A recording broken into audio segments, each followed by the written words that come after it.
Now try something else. I like vinyl myself. Someone played me. Where's that clip of Gary's TV show, the latest one, where JD, you pulled a clip like Gary and John are with a guy and is it more vinyl? More vinyl, and they're talking endlessly about. I don't know who's watching this show. Are they getting any ratings? Like, how many people could be that concerned with vinyl? And I mean, all right, like if it was 5 minutes, fine, but they endlessly go and discuss vinyl versus digital.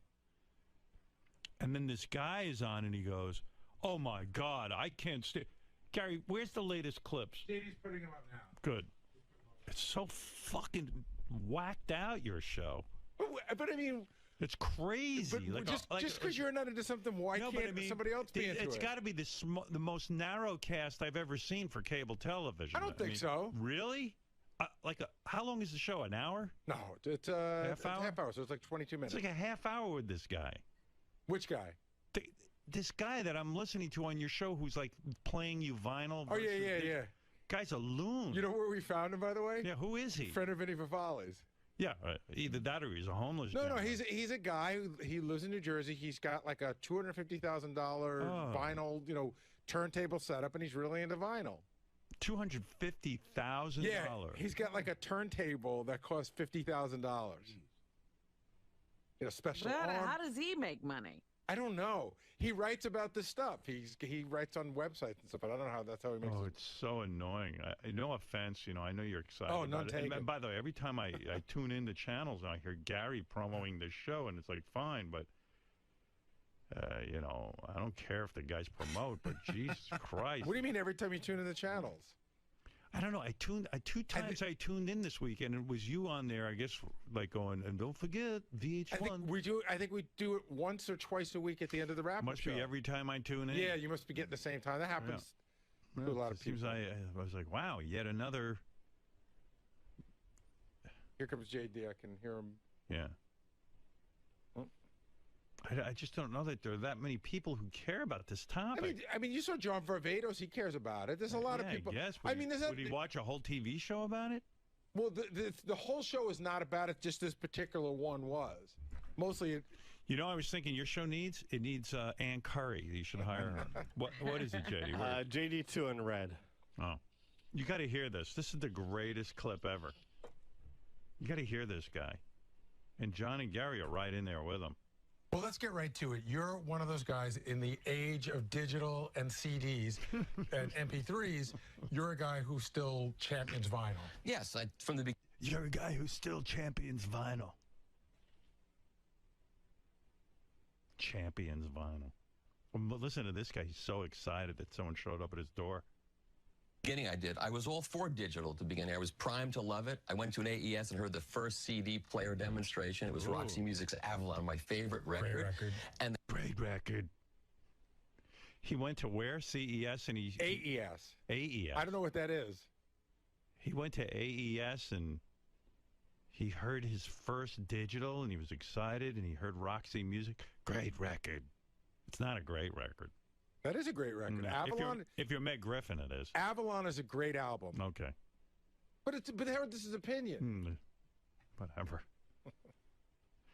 I guess it's the same opinion that says, "Hey, let's do a show about vinyl versus digital." So nobody bought that. But nobody bought that record. I'm sure some people did. A lot of people did. Yeah, not me. So that makes it bad. Yep. You got it. They put it on, and it was horrible. I mean, it was so horrible. It was so horrible. Oh, he's got these special ears. Oh, yeah, and it was just terrible. I shouldn't even interrupt this, right? I'm starting from the beginning. And they put it on, and it was horrible. I mean, it was so horrible. Starting a movement. And I started on my crusade in 1980. You must have been all alone. Yes. I was all alone. Because when CDs came out, everybody said, they're easier to store. Right, they are. They don't store. They don't skip. They do. And they don't wear out. Right, and they do. And they sound better. That was the big thing about your CD. It's going to sound so much better than your vinyl. I think digital has its own qualities, some of which are very good. No noise, what's not there is great. Some things in digital are good, Robin. But there's something missing, apparently. Right, yes. Just has this thin kind of crispy quality that doesn't sound like live music to me or music. It has this kind of mechanical quality. Why is that? I mean, in layman's terms, because the vinyl I know is deeper and a wider sound. This guy in Jersey, how does he know? I say digital preserves music the way formaldehyde preserves frogs. You kill it, and it lasts forever. Good. What is he talking about? What are you all talking about? Howard. I mean, honestly, we're doing a show. Hold on a second. We don't have a turntable. By the way, do you play any instruments? Are you a musician? No, but why do we have to be? I mean, I don't know, man. You're so into it. You're missing. Why don't you go out and play some music? Hold on a second. You're missing the point. And you know what this is? This is guys who don't play instruments making themselves involved in the music. Right. Here's what it is. He's all involved with his record. We're doing a show about collectors. Let me ask you something. You asked a question. I'm going to answer. We're doing a show about collectors. You said, why do you go talk? We're doing a show about collectors. There's a guy that's got 15,000 albums. Nobody cares. No, Maybe the whole show is ridiculous. You just asked a question. Do you interview people who churn their own butter? No, but I'm not doing that kind of show. If I were doing a show, not? If I were doing a show about pilgrims, what do you think of people who churn their own butter? I think it's funny. I think it's ridiculous. I right? think it probably would taste better, but it's a lot of work to get there. Yeah, exactly my point. He's got his $250,000 records and good Lord. Well, you know, John Varvatos hit it right on the button.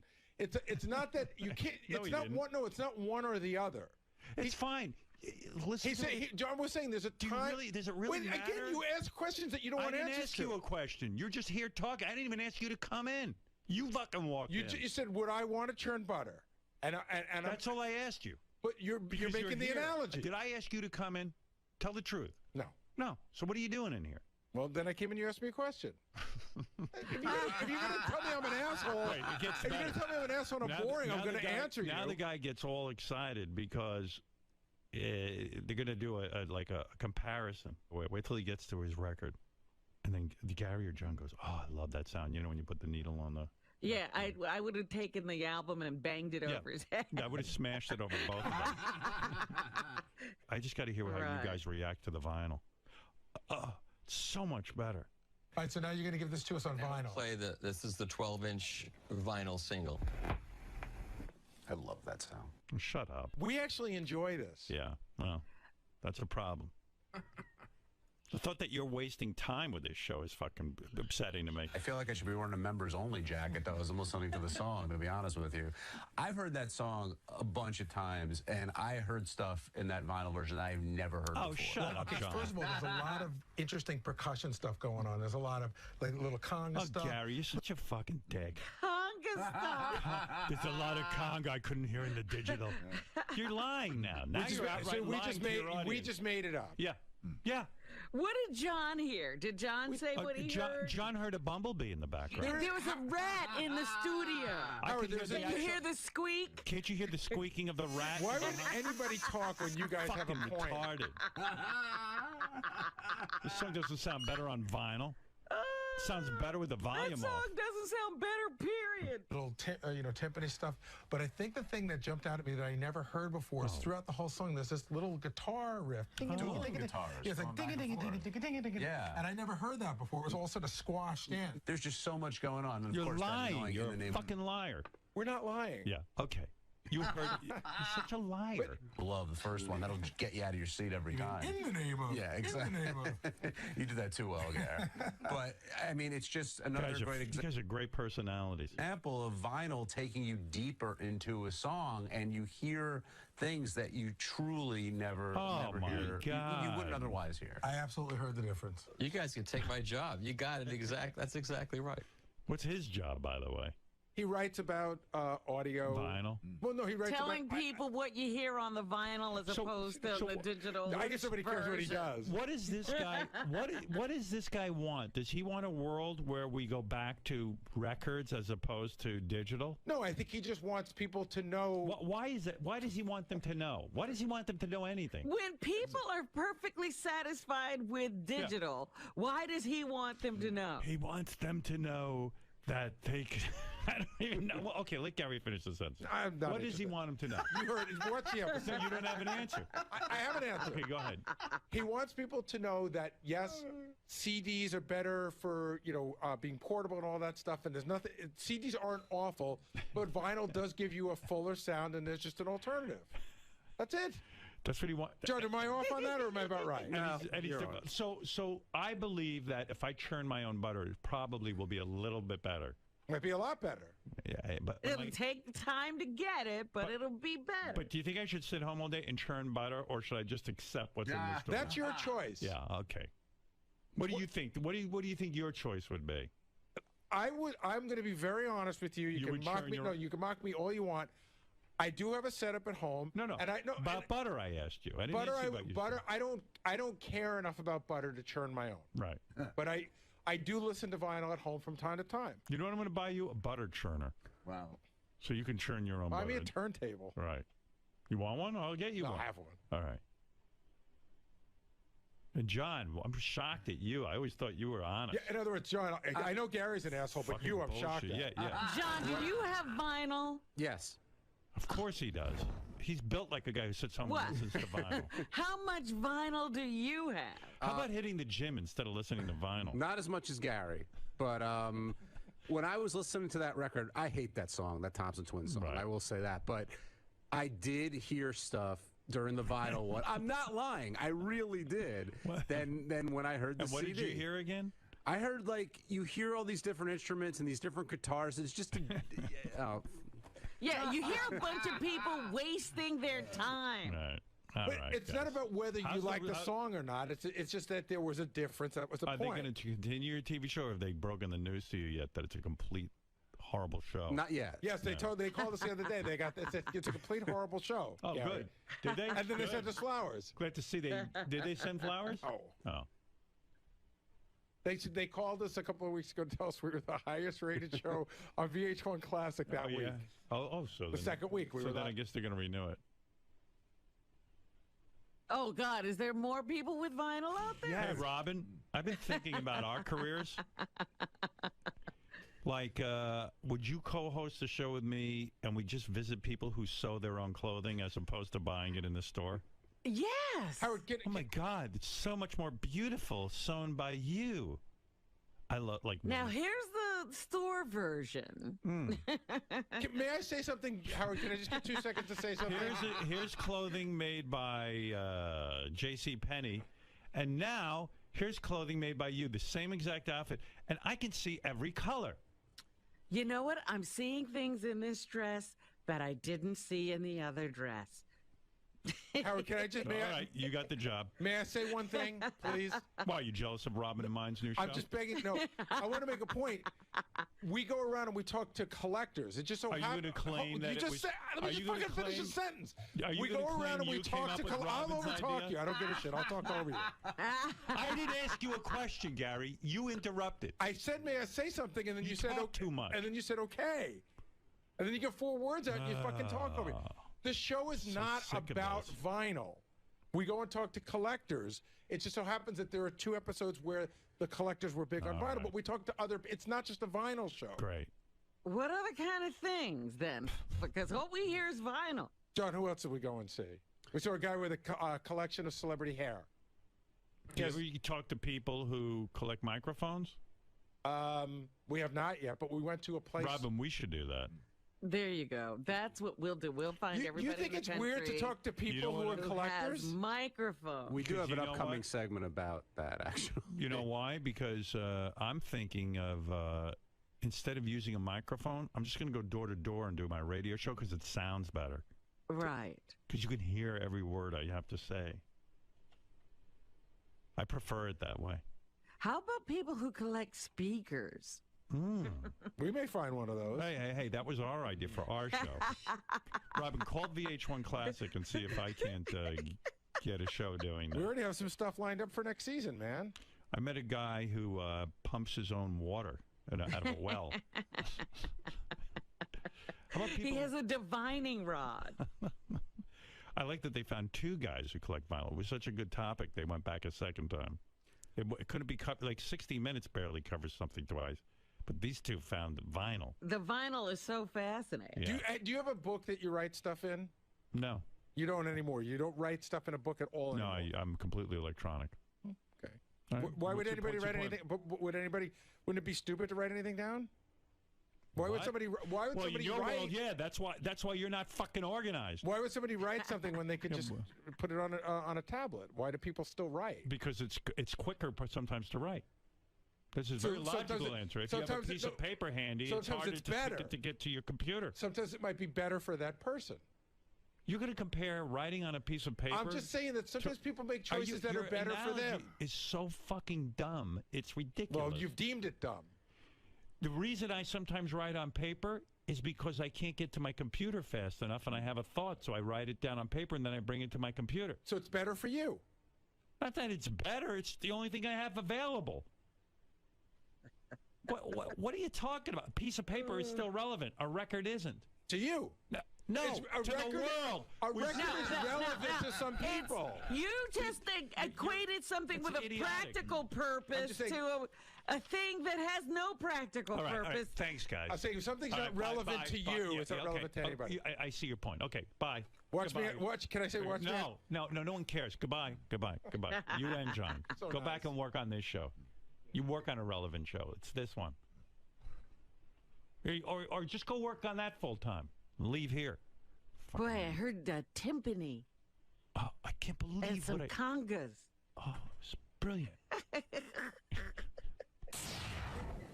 John, you took your beating, your weekly beating that this is turning into. Another day at the office. Gary. Yes. Does Howard really have a disdain for vinyl collection, or does he just have a love of breaking your balls? I mean, is this solely because it's you? If this was someone else's show, would he not be this angry and pissed off? I think all the elements come together. He likes breaking my balls. He hates vinyl. I think if it was someone else's show, he wouldn't talk about it because it's our show. It's fun for him to fuck with it. I was asking your partner in crime, John Hein, about the premise of this show.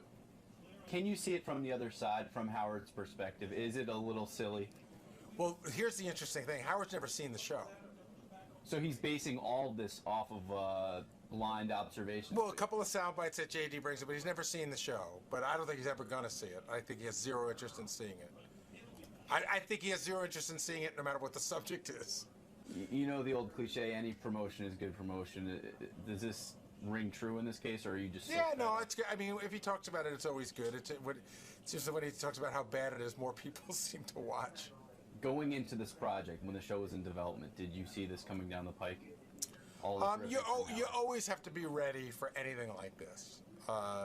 Was I positive this was going to happen? No, but do you think it could happen? Of course.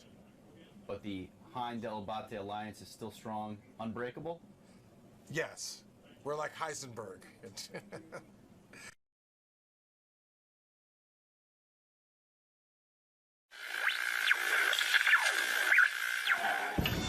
What happens when Howard Stern's staff asks him the questions they've always wanted answered? It's time to Ask Howard with Rachel Fine. All right, your staff's got questions, you got answers. Let's do this. Mike Morales from Howard 100 News asks, who's on your dream A-list jam-packed Stern show? One musician, one actor, one comic. Well, we've had Jerry Seinfeld on. I really like him as a guest. I've had Chris Rock on. I love Chris Rock. Who is a comic I haven't had on yet? I recently had Gary reach out to Billy Crystal because Billy's mad at me, and I happen to think Billy's brilliant. He's mad because, who knows, Stuttering John asked him a question or something. Unfortunately, he still holds a grudge. I'm trying to think of a comic right now that I'd want to have on. All right, but musician, I've said this before, Mick Jagger would be really great. I'd like to ask David Bowie some questions. You know, I've had Bowie on musically, but never to sit down. I don't know that he would. So that would be interesting to me to ask Mick Jagger about the process of writing songs and his life. And you said a comedian, an actor? Actor. Any popular actor is a good guest for our show. You know, Brad Pitt would be good for our show. Jack Nicholson would be awesome for the show. And I know Jack a little bit. I've actually had dinner with him a few times, but I don't know why. I guess he just, maybe he's just old that he doesn't care. He's done it all. Those kind of classic guys who have had long careers and have been in incredible movies and had incredible roles. I mean, I would have liked to have interviewed James Gandolfini after The Sopranos because I think he was so brilliant in it. So, yeah, Jack Nicholson would be one, the Stones, and comedian-wise, who the heck is out there that I haven't spoken with that I want to? I can't think of one off the top of my head. Gotcha. No. Question from 𝗦𝗵cie𝗄𝗿𝗱 at Howard TV. Do you want to go golfing with me sometime? No, I am not a golfer. And Scott is probably the biggest proponent of telling people that I didn't hit a 300-yard, what is it called, a drive or a putt? I don't know what the difference is. A drive. Okay. And the putt's the short thing. But I went on a driving range, and this is what the pro told me, and this is what Jimmy told me, that I was hitting it out about 300 yards. I'm not making that up. I mean, he can't deal with it. I don't want to golf with him. I never want to play golf again because, number one, I'm sure I could never duplicate what I did. Right. So then it'll be like, I told you can't do it. I don't know that I could do it again. I was in the zone. No one was really paying attention to me. No one was putting any pressure on me. And I was able to whack the ball. So Scott thinks I'll get out there, play with him, and he'll humiliate me, which probably he will. I don't even know the rules. I don't even know what it is I need to do. And I would also be miserable out on a golf course. I would be sitting there the whole time thinking about what else I should be doing. Yeah. Yeah. It's a tremendous waste of time for me. Question from Jason Kaplan. Jason asks, everybody always dreams about being rich. When you first got rich, what was the one thing that you were dying to buy that you were finally able to get? I never felt wealthy. I never felt that I was a wealthy person. I think like a poor person. I grew up with parents who lived through the Depression, took the worst of the Depression, had absolutely nothing growing up. When I say nothing, I mean, where's the next meal coming from? We can't pay rent, we have to move. They get shoes off a cart, that whole thing. My mother had one pair of underwear, never had a doll, never had a toy. And I have taken all of that in as if it happened to me in some weird psychological transference. So to me, my main concern making a living was, would I be able to provide for my family? Would my children be able to go to school? So being able to pay without having to worry for a house, a car, food, and for all the basics is what turned me on about being able to make a real living in radio. And I never expected to make a living in radio, never thought I would. I was shocked when I was making $250 a week, and I got the job in Detroit for $30,000 a year, and I thought my world was complete. So money wasn't the big motivating force in my life. was there ever an impulse purchase that you went, I've earned this, I've gotten this far, I want to buy this thing? I don't make a lot of impulse purchases. I'll buy anything for my wife. I'll buy stuff for my kids without thinking about it for a minute. For myself, rarely. A couple of years ago, I bought 2 nice watches, one of them being this one, and I felt guilty for days that I bought this. This is a, what is it called? I know so little about them. A Luminor, you know, Panerai. It's a good watch. Yeah. It's not even, in terms of watch aficionados, it's probably not that expensive, but it's more than I would spend on a piece of jewelry. And I don't make, when I started to make a pretty good living, I went out and bought a Jaguar, and I had that car when my kids were young, and that was it. You know, I don't care about cars. You know, that was it. I'm just not an extravagant human being. That was great. Thank you so much. I thought that was really informative. I agree. I learned a lot about myself. Me too. Yeah.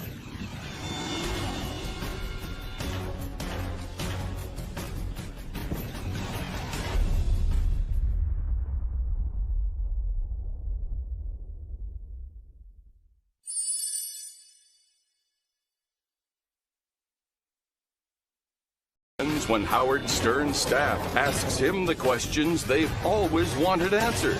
It's time to Ask Howard with 𝗦𝗁𝗲.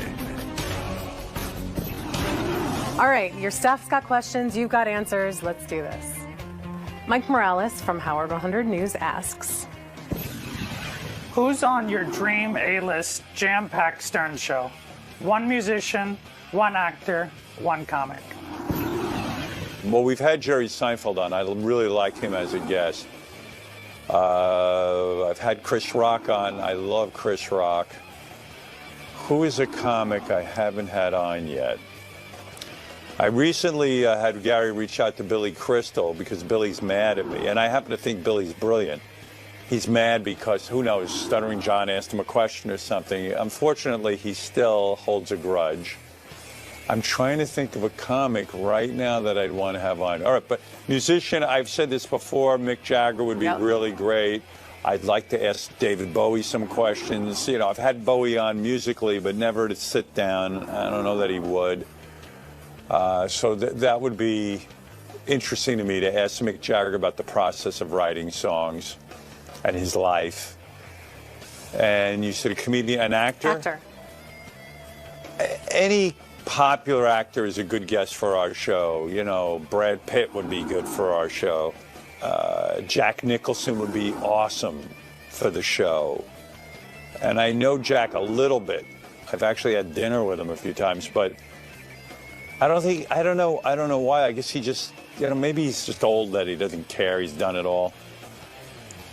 Those kind of classic guys who have had long careers and have been in incredible movies and had incredible roles. I mean, I would have liked to have interviewed James Gandolfini after The Sopranos because I think he was so brilliant in it. So, yeah, Jack Nicholson would be one, the Stones, and comedian-wise, who the heck is out there that I haven't spoken with that I want to? I can't think of one off the top of my head. Gotcha. No. Question from Scott DePace at Howard TV. Do you want to go golfing with me sometime? No, I am not a golfer. And Scott is probably the biggest proponent of telling people that I didn't hit a 300-yard, what is it called, a drive or a putt? I don't know what the difference is. A drive. Okay. And the putt's the short thing. But I went on a driving range, and this is what the pro told me, and this is what Jimmy told me, that I was hitting it out about 300 yards. I'm not making that up. I mean, he can't deal with it. I don't want to golf with him. I never want to play golf again because, number one, I'm sure I could never duplicate what I did. Right. So then it'll be like, I told you can't do it. I don't know that I could do it again. I was in the zone. No one was really paying attention to me. No one was putting any pressure on me. And I was able to whack the ball. So Scott thinks I'll get out there, play with him, and he'll humiliate me, which probably he will. I don't even know the rules. I don't even know what it is I need to do. And I would also be miserable out on a golf course. I would be sitting there the whole time thinking about what else I should be doing. Yeah. Yeah. It's a tremendous waste of time for me. Question from Jason Kaplan. Jason asks, Everybody always dreams about being rich. When you first got rich, what was the one thing that you were dying to buy that you were finally able to get? I never felt wealthy. I never felt that I was a wealthy person. I think like a poor person. I grew up with parents who lived through the Depression, took the worst of the Depression, had absolutely nothing growing up. When I say nothing, I mean, where's the next meal coming from? We can't pay rent, we have to move. They get shoes off a cart, that whole thing. My mother had one pair of underwear, never had a doll, never had a toy. And I have taken all of that in as if it happened to me in some weird psychological transference. So to me, my main concern making a living was, would I be able to provide for my family?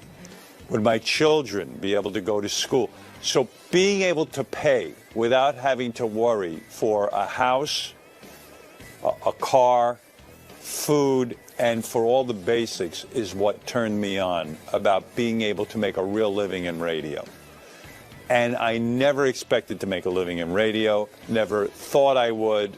I was shocked when I was making $250 a week, and I got the job in Detroit for $30,000 a year, and I thought my world was complete. So Money wasn't the big motivating force in my life. Was there ever an impulse purchase that you went, I've earned this, I've gotten this far, I want to buy this thing? I don't make a lot of impulse purchases. I'll buy anything for my wife. I'll buy stuff for my kids without thinking about it for a minute. For myself, rarely.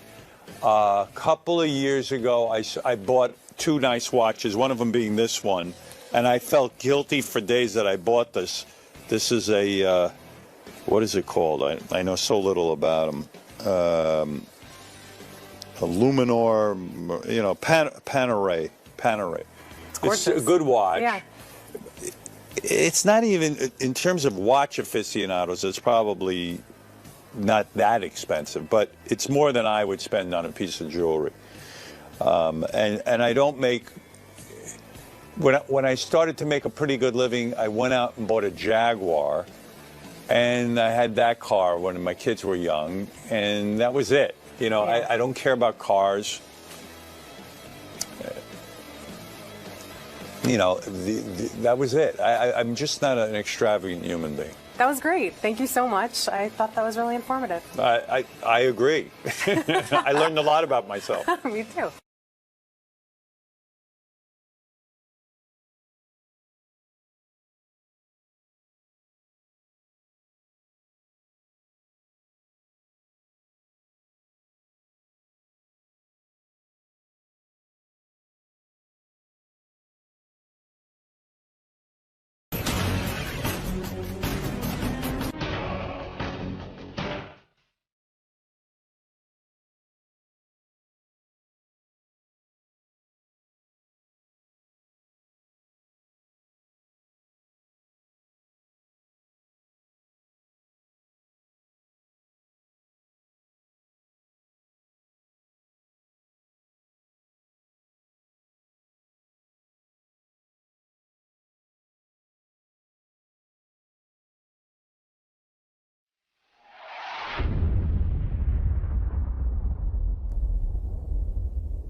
I do Richard notes. So he said he cries every time he comes on the show, that you make him cry. Yeah, why? You know, He doesn't you cry. just hit him. But in the everyone right makes him cry. spots. I'm going to tell him. I know. I think the first thing you have to discuss them is that the crying loses its value because Give me the list of appearances you've done in the last month where you didn't cry. Sure.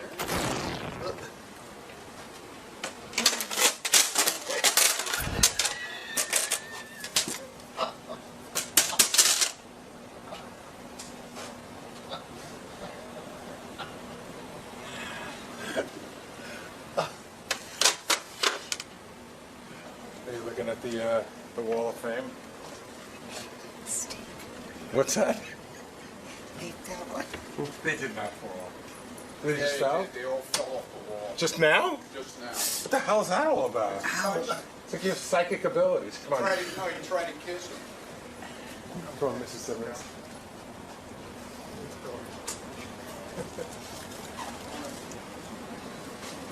Come on, because I got to talk to you before we go in.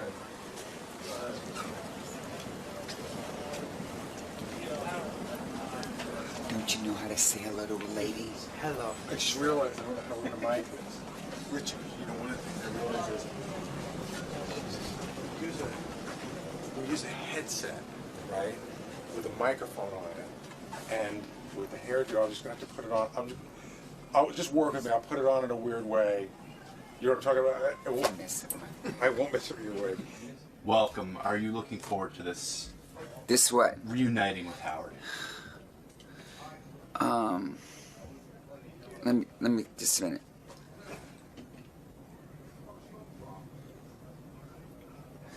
Yes,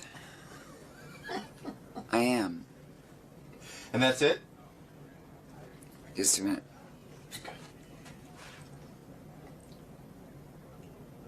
I think it's going to be refreshing. And what are you anticipating from Mr. Stern today? that he may find me prettier than his wife. Would it be okay if I showed your lovely outfit? To a who? To the viewers. What outfit? Well, this beautiful dress here. It's just something simple, you know. It's just a $6,000 simple black dress you can wear anywhere. You can wear it to funerals, to parties, to weddings. You can, you know, bring it to the side and tie it for the beach. You could, you know, wear it outside, just letting the breeze hit your skin. You can wear it when you bring it up. You can wear it to look like Jessica Lange in American Horror Story. You can wear it backwards, and it looks sort of Grecian. And it's versatile enough for morning radio? It's very versatile.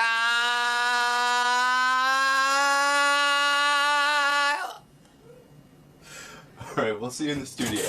So Richard Simmons is here. We're going to start with him. He's here early.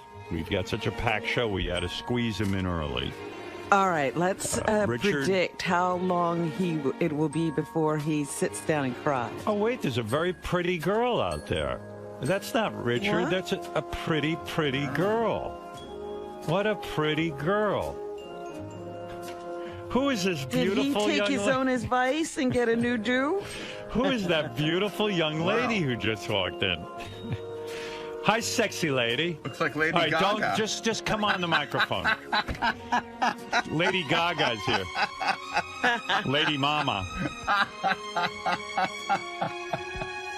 All right, come over here because it's not. You're on radio, Richard. I mean, ma'am. Lady. Lady. Ricky, There's a beautiful young lady with beautiful purple hair and gorgeous dress. Hello. What is that, darling? Hi. Just sit down because Are you're you wasting gonna talk? time. I want to talk to you. Hi. Richard, you're in full drag. How long does it take you to get in that outfit? Seriously, because you have a beautiful wig, and even your nails are done. And those are, I assume, what, like They a aren't fake press-on nail? nails. A press-on nail? Yeah. Did you go to a salon and get those nails? No, I did not go. I did it in the room. It took me 5 minutes. You press-on nail? Yeah. You want to sit? Look. Yeah. Try one on. No, I don't want Here. to touch it. It's disgusting. No, come on. No. Let me wash it. No. Please, Jesus. Yeah. The man does not like to be touched. When you dress in drag, why not titties? Why flat-chested? Seriously, did you give consideration to stuffing your bra? Howard. Seriously, to No, make the this is illusion. not serious. This is serious. This is not. This is pretty serious. I think this is It's like not First of all, Halloween. What is it? I think we're meeting the real you. I'm happy to be here. I'm happy to have you. No, I Thank really you. am. I've missed you. Let me ask you something. Why would a heterosexual man like yourself, seriously, dress up as a woman? And I know, listen, I know you, it's just I one know thing. you're It's just one. heterosexual, and I know you love women. No, listen to me. I'm 13 million. What? 13 million what? That's what how you're much. worth? That's what it costs when they want me to do this. No, what I'm saying is, It costs. People give me 13 million. you have Robin's a- here. do you have a doll collection Robin, of- hi. do I you have- miss you. Hi, do you have Richard. I miss you 400? too. Do you have $400 in your collection?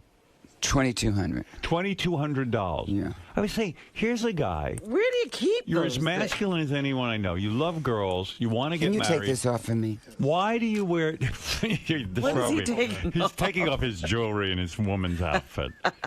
Could you take off your wig so I can put a pair of headphones on you so you can hear Robin? Oh, you, No wonder he's Look what I screaming did so for you. loud. wow, Come a on. skull shirt. You like skulls? Huh? I like your skull. If anything happens to you, I'm going to lick your skull. I want to own it. Richard, I was reading about your shorts. Do you own 400 pair of those shorts? That you Now love it's to wear? about 600 because people buy. Are they flammable? In other words, I heard that they can light It's a on little fire. purple bag. Hold on. Where Richard, is it? Richard, focus on me. Put Okay. on headphones. La la la la la la. I Give me love Howard. Yeah, because he's all over the I love Howard. Now what is he doing?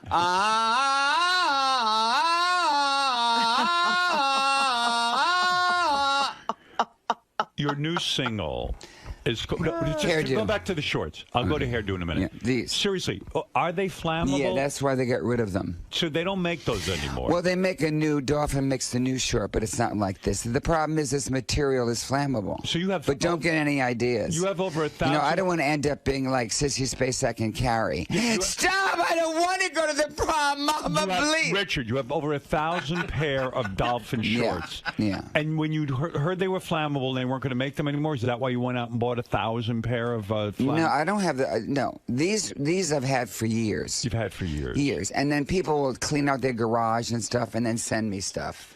And then I give it to people. People say I'm dressing up as Halloween, and I send them. You know. Right. I need the purple bag. Okay, I want it now. I have to hold your microphone. I'll do it. Somebody else get the purple bag, Gary? Mother, daughter, mother. Where's the pictures? Richard. I got to show you this. This is going to bring back a memory. What is it? All right. First, I want you to see this picture. What is that? I don't know what that. Oh, that's when you dress like a man. Look. Yeah, I remember that. That was great. That's drag. Howard. Do you remember that day? Do you remember that day? I do. You were Get fabulous. me the purple bag. I'm leaving. To dress as If a man. I don't get the purple bag, bag, I'm going to go do an oldie station. I'm not kidding. It's on its way. What's in the purple bag that you need? I just take this off and fluff my hair. So I can, good. All right. So did you like hairdo? Richard has a new single out called Hairdo. This is serious. Yeah, it's serious. It's as serious as anyone can be. The sales must be through the roof. When I heard this, it's a rap song featuring you. Yeah. It's fantastic. When did you get into rap? When did you first discover you could rap? Well, Look at that hairdo. I just decided. Put the wig back on. I'm trying to find something to throw. No. Seriously, then why you have to say those things to upset me? Stop it. No, You I look mean it. great. You always have to put. There's something you always have to put down. You're 65. You look like you're 20. Yeah. Are you 65? Yeah, I'm 65. That is unbelievable. Do you think about death at all, or are you just one of those people that can't even face it? Here. I watched over and over the burial of 𝗦𝗵cie𝘄𝗿𝗱. Right. And why 𝗦𝗵cie𝘄𝗿? Were you a fan? Because it was a beautiful where do you coffin. have that? Right. And they had 5,000 flowers. Where do you see that? Where do you get Where do you get that? Or take away his microphone. Now he has one in his headphones. That's good. Yeah. So now I did hairdo. Yeah. I think that music is wonderful. We love music. It's our therapy. It makes people happy. Who invested in this? In other words, you had to go in a recording studio. Did you put up your own money, or did some record company put up money? No, I put up my own money. I had to figure that. Chris Phillips and Kathy Phillips, they do the music. All right, here is Hairdo. Let me play it for Robin, who has yet to hear it, which is unbelievable that she's the last person in this country who hasn't heard I don't know where We're ready. We're ready. Here we go. Wow. It's action-packed. Short, long, straight, or curly. Get something cute. Wait. Or curly. Get something cute. Get something girly. Short, long, straight, or curly. I'm going on tour. Are you? I did 29 songs I've written, and I'm doing duets. Look at you. I think No, I am. Duets? With who? Short, long, straight, or curly. Get something cute, get something girly. An afro, a buzz cut, a French I'm twist. going to throw up. Richard's coming on to me. I know. That would be Richard. the last day that I would do that. I would rather be celibate and go into a seminary. I was watching an appearance, several appearances. You've been on TV a lot lately. Yeah. I watched you on Jimmy Kimmel. Yeah. I watched you on Home Shopping Network. I'm on JTV, jewelry television. Jewelry television. Thank you, Robin. And Richard, you cry at the drop of a hat. And you cry. He's going to start with me. And you all two are being quiet. No, I want to say something to you. If you cry everywhere, and a lot of the times there's no I don't cry there's no everywhere. actual tears. Howard, it's don't become do a this. shtick. I want to talk to you about it. I haven't talked to you in a while. It's not a put down. It's not. It's because a question about your performance. It's not a performance. But okay, it is. listen to me. You when are a performer. I just came back from Sao Paulo, Brazil. I know you dug a well. There was for an orphan. Yeah, let's breeze over that. Do you breeze over all the charity things you do? Yeah, but you dug a well. No, you dug a well for an orphanage. Am I wrong? Yeah. Okay. But this is very lovely. Well, that's beautiful. But this is the beginning of going Did you dig the hole yourself? No. Stop no, I it. just want no because Sit I get. down. No, seriously, what happened at the orphanage? Well, the water was contaminated. How did you learn of this? A friend of mine told me about the orphanage. A friend says to you, hey, there's an orphanage, they have no money, Yes. they need a well. Yes. And what does it cost to dig a well? Quite a bit of money, because you have to go 300 Did you have to do feet this down. on your own? In other words, you put up all the money? I put up all the money. How much did it cost to dig a well so other people can get involved? Would you say? $30,000. 30 grand. Yeah. So But now it's these very children gracious. have water to bathe in. The kitchen has water to cook in. They have water to drink. But this is just the beginning. You know, you do a lot of charity work, and also your wife does. Yes. And there are 6 million orphans, and there's orphanages It's all horrible. over It's the an world. epidemic, and that's why these fucks who are against abortion. All right. You all know, right. There's all right. so many unwanted children. But Am I here's correct? Do you agree? yes, Where do you yes. stand on abortion? I know you're a Catholic, but where do you stand on it? I really don't talk about politics. You never. No, it's just. Do you not. vote? Yes. You always vote. Always vote. Did you hear the Pope? Did you Yes. think that was great? Is this terrific? I think this Pope's a really fabulous Pope. I'm with you. But let me say this. I went to Sao Paulo. I built this is the beginning of what I'm going to do. I have a foundation that's called Richard Simmons and Family. And every month I'm going to do something like this. No, this is wonderful. But what I'm saying is, and I didn't mean it as a put down, but if you cry about everything on every My life show, is very emotional, Howard. Is it? Yeah. Okay. You sit here. Well, you cried about the jewelry. No. Yeah, I mean, cry. You well, cried, you know what? You cried about your new jewelry Okay. collection. When someone calls up and they're overweight and they're very depressed and they say, I bought this bracelet because it says hope on it, and I need hope. You've known me for decades, Howard. And you know, Is it all genuine? It or is some wasn't of that it a racket? situation. Is some of it a racket? Because I think you're one of the most No. honest. I'm going to compliment you. Out of all the exercise gurus that I've ever heard, I think you're the most effective, and I'll tell you why. You are a realist. You get a hold of overweight people. You start them out slowly. You give them hope. You hang with them, and you exercise them in a reasonable way that keeps them in the game. And you teach them about diet. I have a lot of really reason. I believe that. I'm not putting Robin you on. and you know Yes. Robin and we've been friends for years. I call 30 to 40 overweight and obese people a day. Some of them are anywhere from 250 to 800 pounds. Now this is very emotional. This isn't like I'm calling someone who has to lose 10 pounds. Right. These are people that may have been abused, may have had a bad divorce, kids taken away from them, a loss of job, and now they're housebound. Now, I am very, because I was overweight, this is very sensitive to me. Hey, I heard it. You talk, as a child, you were obese, right? As a child, were you a model for for overweight, fat kids? Were you a fat kids model? I heard a story. Now, tell me if it's true or false. You modeled and you made so much money. Why can't I interview you? I'm having an asthma attack. No, you're not. Stop it. That's a fake. You can't talk like that if you're having an asthma attack. When you were a child, did your mother take you to model and you made enough money that she invested the money in an apartment or several apartment buildings in New Orleans? No. And that you were a millionaire before you even started being an exercise guru? I was successful doing modeling later on, and my parents said, well, you know, this was just a fluke. You need to really not spend this money. And were you an overweight model? I was, yeah. They were called chubby models. And could you make that kind of money where you were doing well? I mean, because regular models don't make that much money unless they're supermodels. No, you know, I did well, but you know, when you're overweight, it's sort of a paradox, because you know, I tried to lose weight because I hated the way I looked, and I thought others hated me. Right. And so What are we talking about?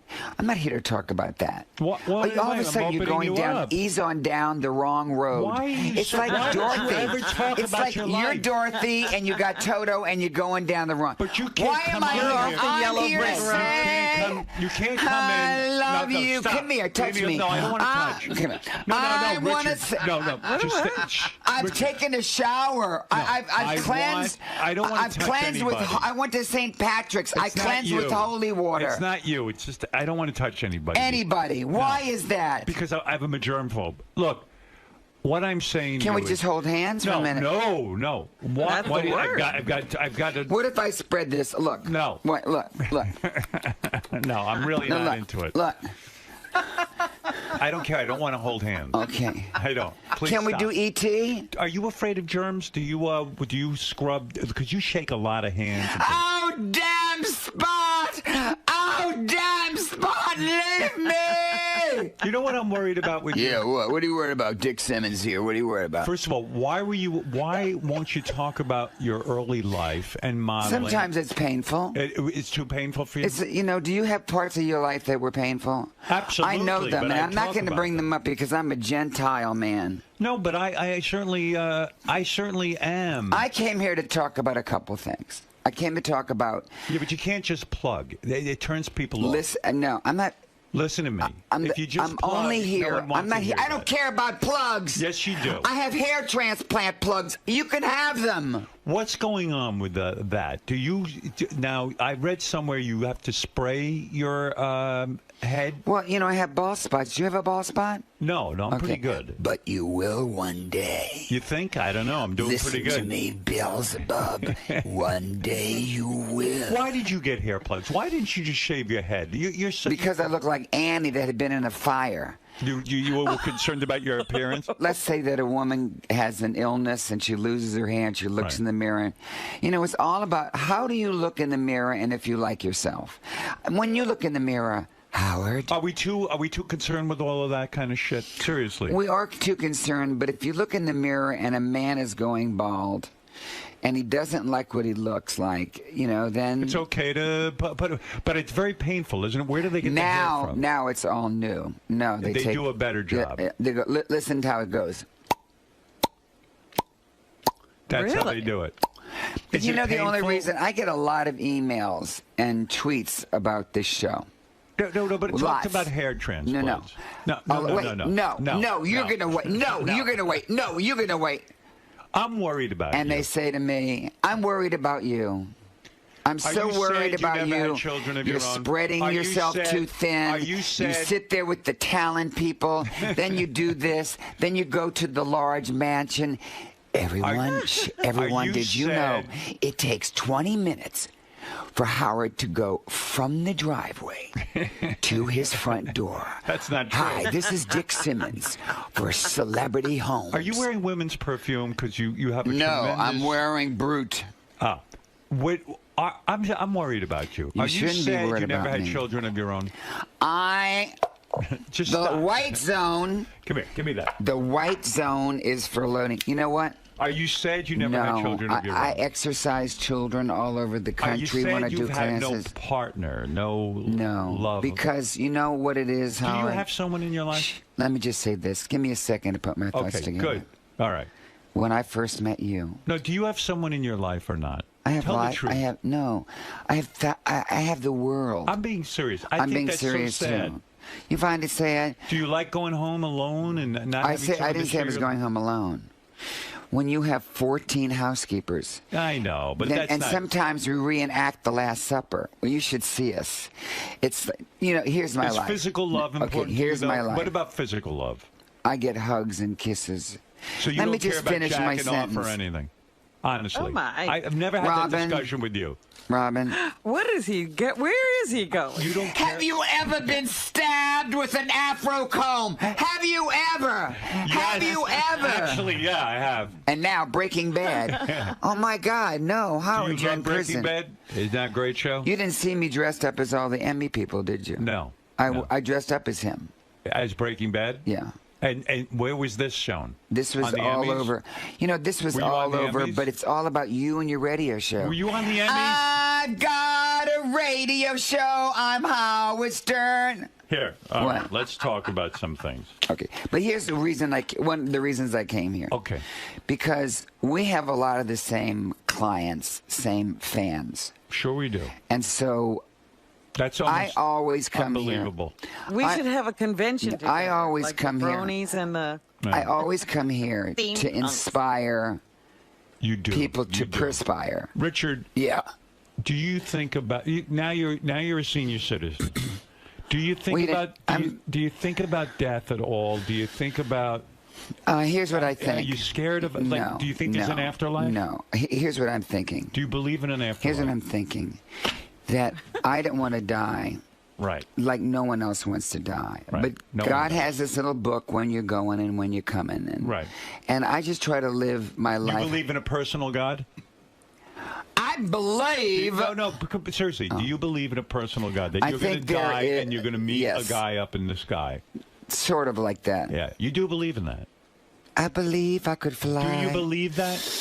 I believe. Can I just hug you? No, like I know you loved your mother and your. Yeah, I mean, do you believe you'll go to heaven and see your You'll mother? be and, reunited do you with believe her? that? No, you know what my true belief is? That you Yeah. have your heaven or hell right here on earth. I agree. See, I think. Can I come hug you? So you die and it's In other over? words, so no one can touch you. I don't want to So be you're touched. like the untouchable. Yeah, Is that I it? just don't want to be hugged. Okay. And then I don't want to smell like your perfume all Can we day. just hold hands for a minute? No, I don't want to hold Can I your hand. touch you? Can I touch No, your can I outfit? interview you? How long we know each other? Do you remember? What were the years that you were back at that studio? Oh my God! I mean, I guess How we long? know each other from You the were 80s. there in the right? early Okay. days. Yeah, the early days. And do you know something? What? I love you. I love you too. Let me tell you. I love your nose, your cheeks, your hair. My nose. I love everything about you. I love your hands, your toes. Would you get it on with me? If I gave you the okay? I'd rather vomit. Is that true? Am I not your type? No. I love you as a brother. You would never blow me, and I could never blow you. Is that what you said? No. That was Where are you going? No. He's out of here. Don't put your wig on. No, I'm You know, Robin was ill. I don't know if you heard. I prayed for Robin. I talked Put to your Robin. headphones back on. Robin, needed some time. When by did he talk herself. to me? When did you talk to Robin? She said you didn't talk to her. Robin, I No, called you. and put we- them on so we can hear you. I don't know how to put him on. Let me help. Wait a minute. He said Wait, he my heart. called me and we talked. That never happened. You're going to break the mic. Oh, my God. Oh, what is he doing? He's breaking the mic. Now, Gary. No, I called Robin. But Yeah. Robin. He didn't talk No, it's to okay. me. He's I back called you one day at home, Robin, and I asked you out for dinner. on. You are. That's true. That No. was years ago, Richard.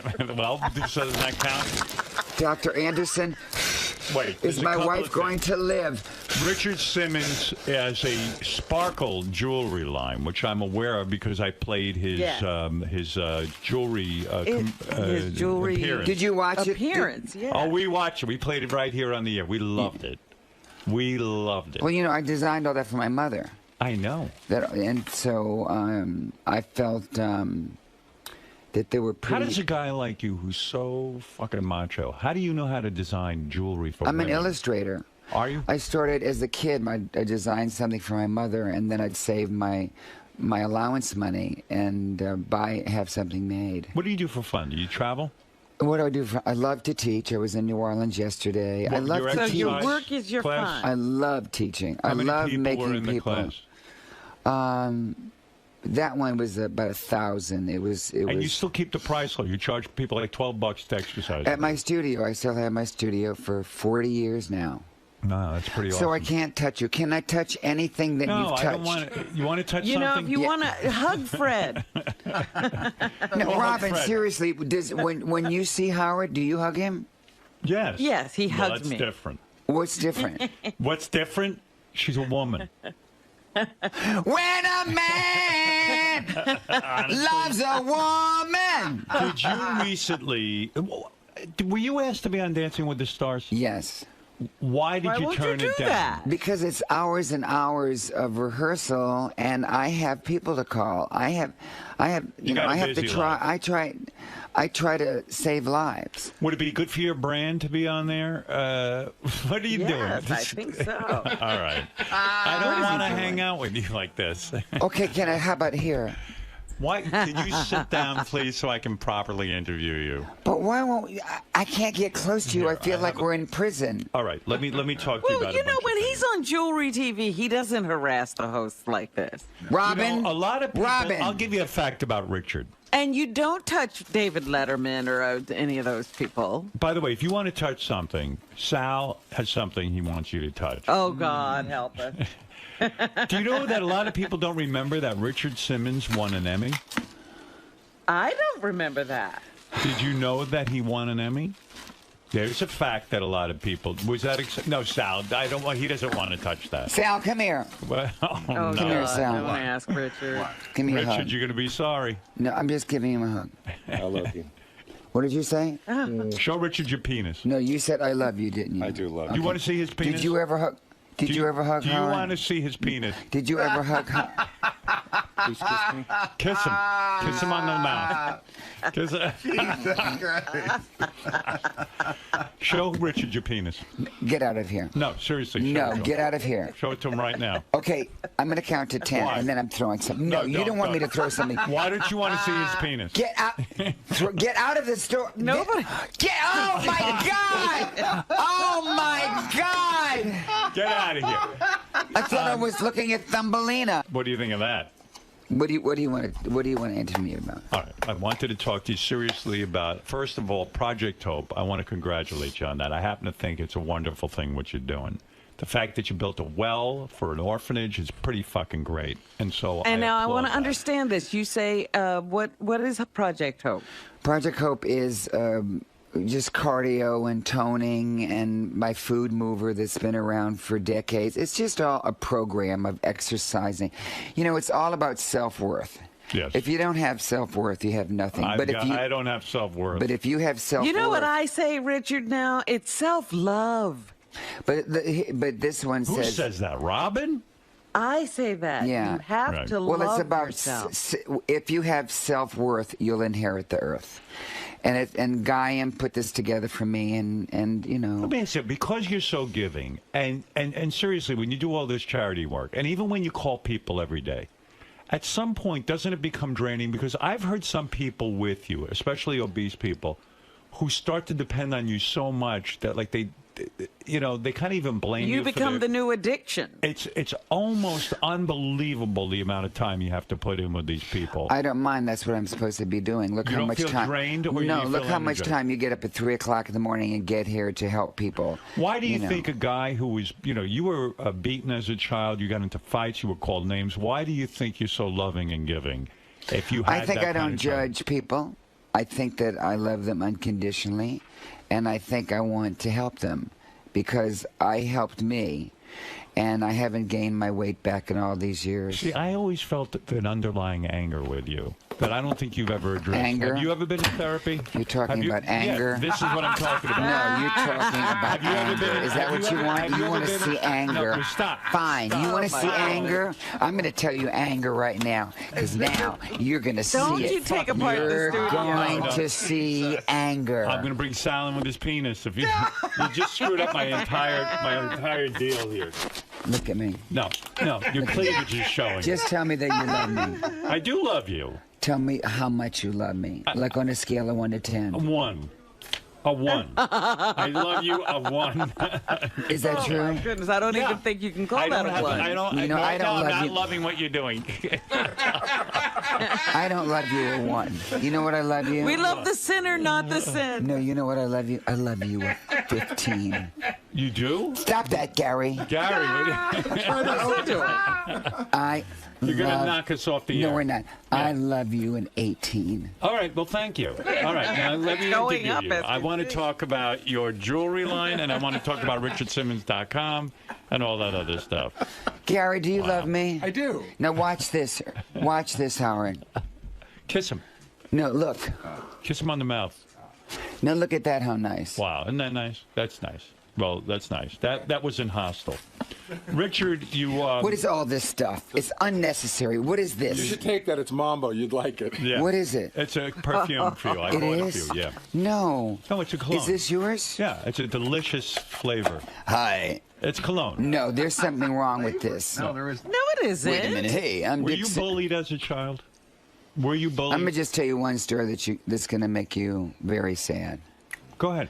Give me a story. When I went to the bathroom, you know, and you close the door to go to the bathroom. Okay. No, when I was a kid. Oh, okay. They put lighter fluid under the door and light it. Who's they? Oh. In high school. The other students? Yeah. Wow. So Why? Because you were... Because I was fat, because I was different, because I sang songs, because... Were you joyous as a kid, or were you... Joyous, very. My whole life has been... the bathroom my on whole fire. life has been, can I make somebody happy? Can I make somebody laugh? I know you love women, and I know I know you fuck tons of broads, and that's your business. You know something right But now. I'm leaving here. Were you perceived as effeminate as a child? Yeah, I was perceived more than effeminate, different, a little silly. You didn't try to disguise when you were in high school. Did you try to tone down your natural? I tried, but wearing my mother's heels to class. No, you come on, be serious. No. No, I was me. I always was me. There's a lot of people. This is you. There's a lot of people in this world that are afraid to be themselves. Are you hosting the Pride Parade? What did I read? No, I'm doing. I'm in the Macy. I'm in the. No. The Thanksgiving Day 2013, parade. Richard appeared at an LA Pride kickoff party. I went there and taught a class. You did? Yeah, taught an exercise class, and Was that a great gave a lecture about the smoking and the drugs and the drinking and how it was going to age them, and that it's okay to have a good time, but not like this. And then I said to them, you have parents that cry themselves to sleep every night because they're worried about you. When kids would light the fire, under the stall door. Did your mother and was your father dead already? No, I never told my parents. Why? I mean, I used to be hit with a baseball bat in elementary school in the head until I fell on the floor. But I never, I never could tell my parents. Why? The thing is, why did you tell your parents? Why didn't I? Yeah. Because my father was 50 when I was born. My mother was 38. So I didn't want to do anything to upset them. But don't you go to a parent for protection? Don't you think that is something? If you had a child, wouldn't you? I had to deal with it on my own. You did? I had to. How did you deal with it? Did you fight? Did you physically fight? No, but words are the most powerful weapon. So this guy kept hitting me in the head with the baseball bat for a long time until I just said to him, I'm bleeding. I've done nothing to you. But both his parents were alcoholics. So, it's the family and you tree. felt bad for him? I felt very sad for him, but he came home and his father was drunk. And Did you go to college? Yeah. Where'd you go? I began in Lafayette, Louisiana. Then I went to Florida State, and they sent me on an exchange program to Florence, Italy. Did life get better for you when you went to college? Did you suddenly get accepted? I mean, it sounds like a horrible, horrible childhood. Well, I mean... Did you get accepted in the college? You find the people in your life that accept you and love you unconditionally. But sometimes you have to go through a lot of people. Because back then, people weren't as accepting as they are now. Yeah, well, you know what? We live in a world now that's not very accepting. I hate to tell you that. No, it's not. I mean, but a you little can go, more at some places. Just a little more. It's like our country doesn't treat seniors the way they should be treated. We see an obese kid and we yell at them and call them names. That's not the way to do it. I mean, last week I put like 30 kids under the age of 18 on food programs, telling them like, oh, are you getting bored with this conversation? No. I was actually it's thinking like, that was nice. I'll say, okay. I think this is the most honest you've ever been. Yeah, no fried foods for 30 days. Right. Red meat once a week. Portions. I write everything down. What did you have for breakfast today? I had a little Raisin Bran because I had to get... Move your bowels? How many times a day do you move your bowels? Oh my! Seriously. Now we're getting too personal. You don't want me to come over there, and then you talk about my bowels. Okay. This is how he gets close. No. I don't want to hug. Wait. Does Howard want to see you? Does Howard not want to see you? I want to thank Richard Simmons for coming in. I want to Where say, is he? Wait, no. For more information, Richard, I don't want to hug. Did you for see more Jurassic Park? let me thank you first of all, and tell people for more information on the Richard What is Simmons. Richard there for? What is he there for? Let me do this. On the Richard Simmons Project, Hope. Okay, and you his can go to the website. What? HopeUnlimited.org. Hope and Unlimited. That's where I'm building the wells and everything. Good for you. And RichardSimmons.com is another place. You know what? You're not aging. No, I refuse. No, I'm being serious, Howard. Yeah, aren't you nice? Thank you. Just a minute. I don't want to kiss you. I didn't ask you to kiss me. Yeah, but you're moving in like you want to I kiss. want to look more into your eyes, because when I'm in your eyes, it's just an ocean of love. Oh, that is just so silly. That is so Okay, when you're with bullshitty. your wife, do you say romantic things? Yeah. Like what? I said something Like romantic what? to her. I What? said Like thank, what? The other day I said thank you for marrying me. Okay, I asked her if I could do a charity event with your wife, and you laughed in my face the last time. Oh. I don't like people to laugh in my What? face. Do you I'm want to not find? Wait. Do you want to find back a up. dead?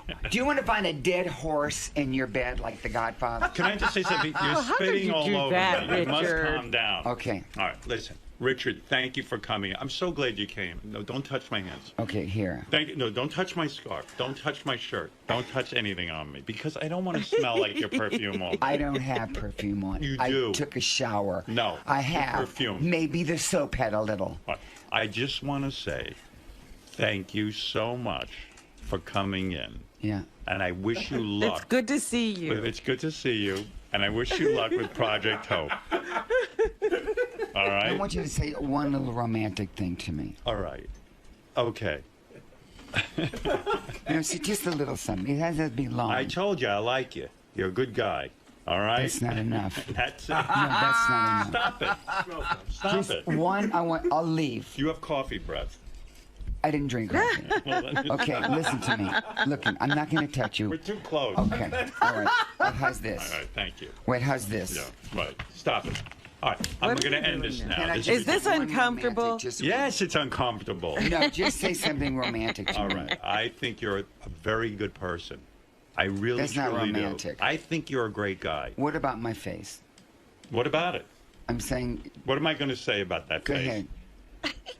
That You're, fabulous face. Don't say any. Oh, no, I know what you were going to say. What? No, I know, and that would be hurtful. What? We've been getting along so well right now. Why? All right, I'm going to say something romantic, okay? You want something romantic? I'll give it to you. You have beautiful balls. I wish I could have- tongue your what? balls. All right, you want to get romantic? Let's go. I wish I could. That was so unnecessary. What? I'm not. You one of just these said people let's do that something people that romantic. Come in here and you say those things too. I wish I could take my tongue and run it up your balls. Gary. Is that romantic enough? No, just say something sweet about What? me. Do you think that's romantic, Gary? I do. Yeah. I wish somebody You're would. in trouble. I wish somebody would say that about my ball. What do you think of what I said to you? Does that turn you on? I think it was horrifying and disgusting. Why? You wouldn't like that? Yeah, let me ask you. That's not wrong. You said you wanted something. Maybe 15 or 20 minutes more therapy. No, stop. I'm going to say serious. something nice. Okay. You have a happy face, and I like that. Okay? All right. That's it. Can I have one little kiss? Can What? you act like Are you you just insane? Stop Wait, it. can I- don't want to kiss you. Okay. All Wait, right. can I have a little I hug? want to thank Can I have Richard. a handshake? A what? A handshake. No. No. I don't want- Would a friendly hello? He can give you a fist bump. Shut Want a fist bump? A friendly fist bump? No. Don't touch my hand like that. Stop it. You're killing me. You're killing me. It really hurts. You're gonna make the break like 8 hours. Yeah. Okay, let me just say this. What if I just lick your hand? No. Richard, I do love you. Get over there. Get over there. And now, Planet of the Apes. Richard Simmons, everybody. And please go to richardsimmons.com and go to what? Project Hope Unlimited. Project Hope to Unlimited. help me with our children. All right, we'll be back right after these words. The great Richard Simmons. And thank you, Richard, for being here. I love it. I love you. Sal, you've shown your schlong to so many people over the years. Where does this rank? I mean, what's going through? Number one. It was amazing. What a great feeling. Are you a little upset that you watched this? The two greatest moments in my life is when my children were born and showing my penis to Richard Simmons. I feel so good. And I kissed him. Are you regretful that you didn't have more schmegma on you this time? No, this was fine. This was just enough. And I've never had a masculine man like a macho man, look at my penis and throw something at it. It was pretty wild. I'm going to the bathroom. Do you have to come to the bathroom? Well, I just wanted to hear what Dick Simmons thinks about Howard Stern. I love Howard. If he was not married, I would marry him. There you go. I would just marry him. I love him. I can't think of too many people I can say that about. It's all white, like... Turn on the light. It won't be white. It'll be even whiter. Try GoToMeeting 45 days.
I don't know if you want to get the Eric Stoltz thing, how he was supposed to be the Marty McFly character, and then he was dropped after 4 weeks of filming. So if I can comment on that, what I read in Rolling Stone was he was doing Family Ties, and he was working on Teen Wolf.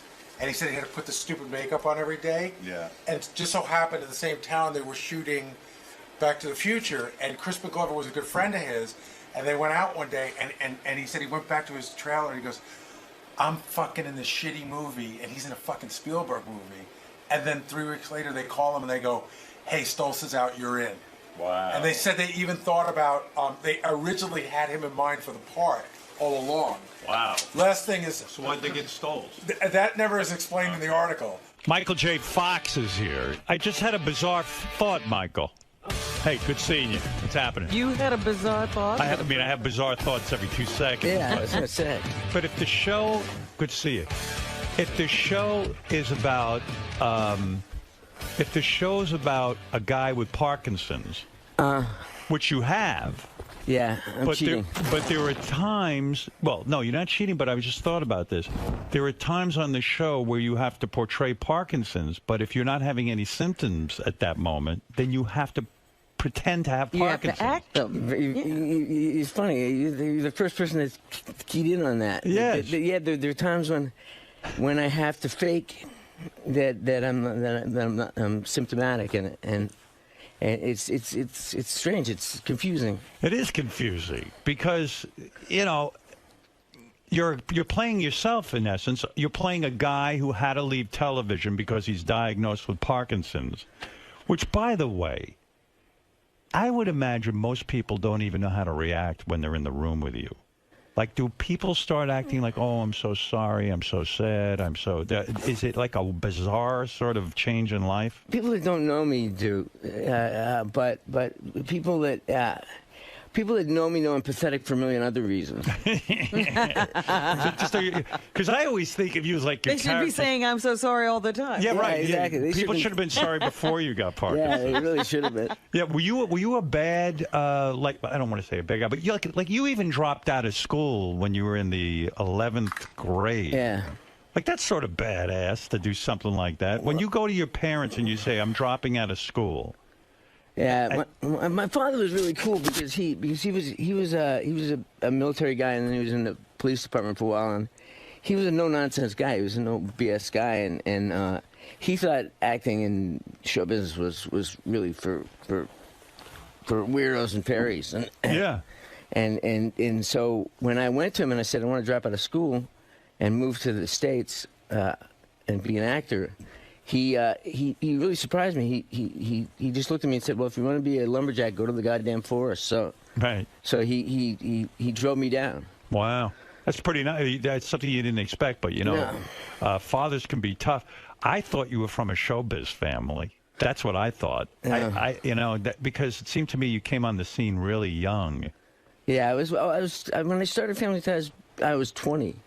But I'd moved down to the States at 18, and I'd gone through 3 years of like the kind of requisite eating plain red macaroni and sleeping and ducking the landlord and losing my phone and all that stuff. When you got the job on Family Ties, it was sort of a miracle, right? Because Brandon Tartikoff, who was the head of the network, it was on NBC, right? Yeah. He said he didn't want you. You were too short. You didn't look right. This is what I heard. Yeah. That you didn't look right with the cast. Well, his line was to Gary Goldberg, who produced it. Gary was defending me and trying to, after hating me. Gary hated me at first, right? And then I got back in with him, and then he became my champion. He wanted Matthew Broderick, and Matthew wasn't available. That was the story of my life back then.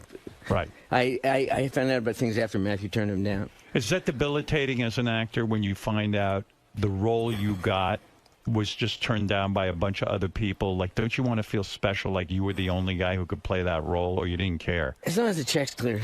Really? Yeah, I mean, it didn't bother me too much because I was just a punk up and coming kid, and but when Gary was fighting for me with Brandon didn't want to hire me, wanted to fire me after the pilot. Wow. And he said, I can't see this kid on a lunchbox.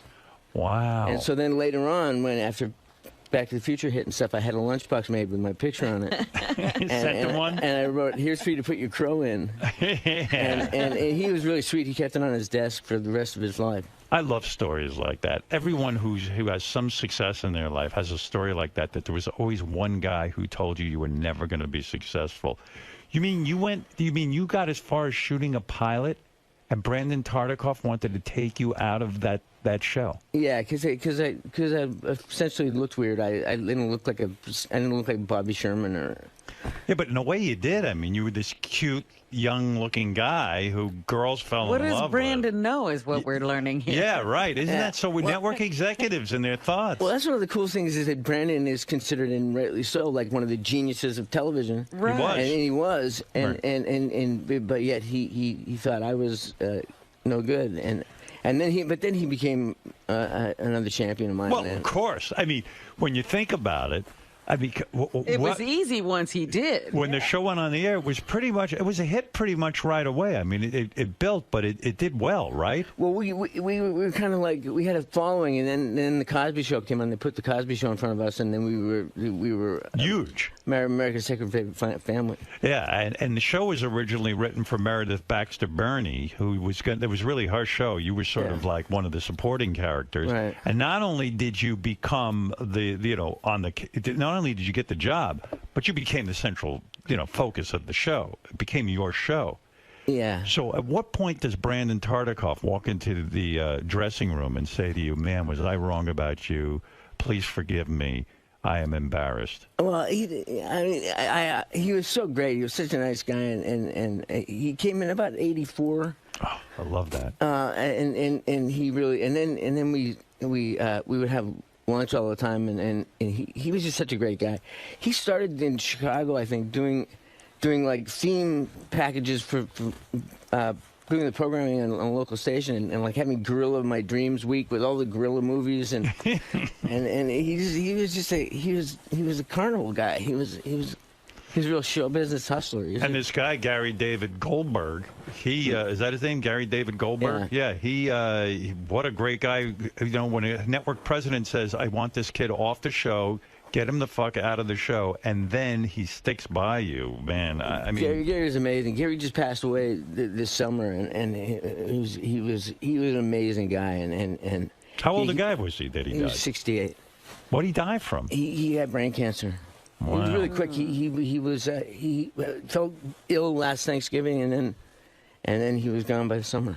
Were you close with him even to this day? Yeah. You were? Yeah. I in fact, did the kind of controversial memorial thing at the Emmys. I did a tribute to him.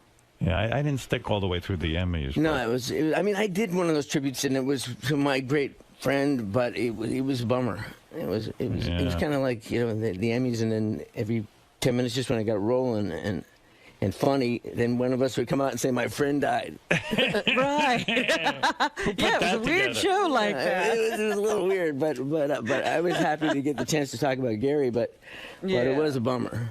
Are you nervous going back on network television in the sense that, like, the ratings game? That I've been pre-disastered. I mean, what do you mean? I mean, I'm used to like a long time ago. I was talking to somebody about after my diagnosis, I was trying to figure stuff out, and I said, I'm waiting for the other shoe to drop, and they said, "Idiot, you have Parkinson's. The other shoe already dropped." Yeah, right. The shoe dropped. The shoe dropped. So both shoes have dropped. Buck up. Yeah, right. Yeah, everything's fine. Were you angry when you first got your diagnosis? Like I would be. This is not supposed to happen to me. I'm on a major role in my career. I've got a great wife. I've got a family. This just doesn't happen to me. Yeah, I had that reaction. I had that, like, no, let me come back in the room and deal with the fact that I'm Michael Fox, that this isn't happening to me, that I'm not an 85-year-old man. Right. And the way that he put it, too, when I was diagnosed, he said, he told me I was at Parkinson's, so I'm dealing with that, and then he said, but don't worry, you have another 10 good years left to work. Yeah. And I was 29 years old. Right, unbelievable. Wow. So that was 20-something years ago. So and people like right away when you came out with it. I remember some people were angry you didn't tell people right away. Everyone had judgments to make. I don't know why. And then they decided too that this guy's going to be dead in a year. You don't die. Right.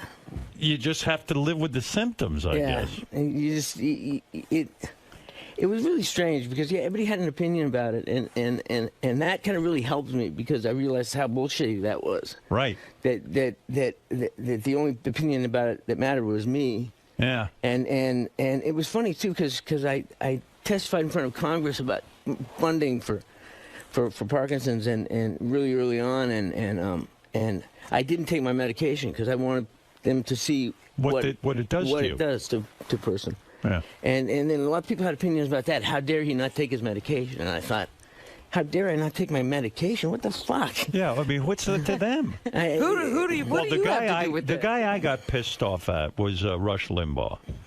And I was so angry because you were I remember the story was, it's been a while, you were endorsing a candidate. I think it was a Democratic candidate. I was endorsing a thing, pro stem cell, so whoever was pro stem cell. Right, and thank God you were. I mean, when George Bush was president and this ridiculousness and restrictions on stem cell, I said, if this guy had a son or daughter with Parkinson's or a major disease, he'd fucking want stem cell research. Yeah, absolutely. It's the same argument with abortion.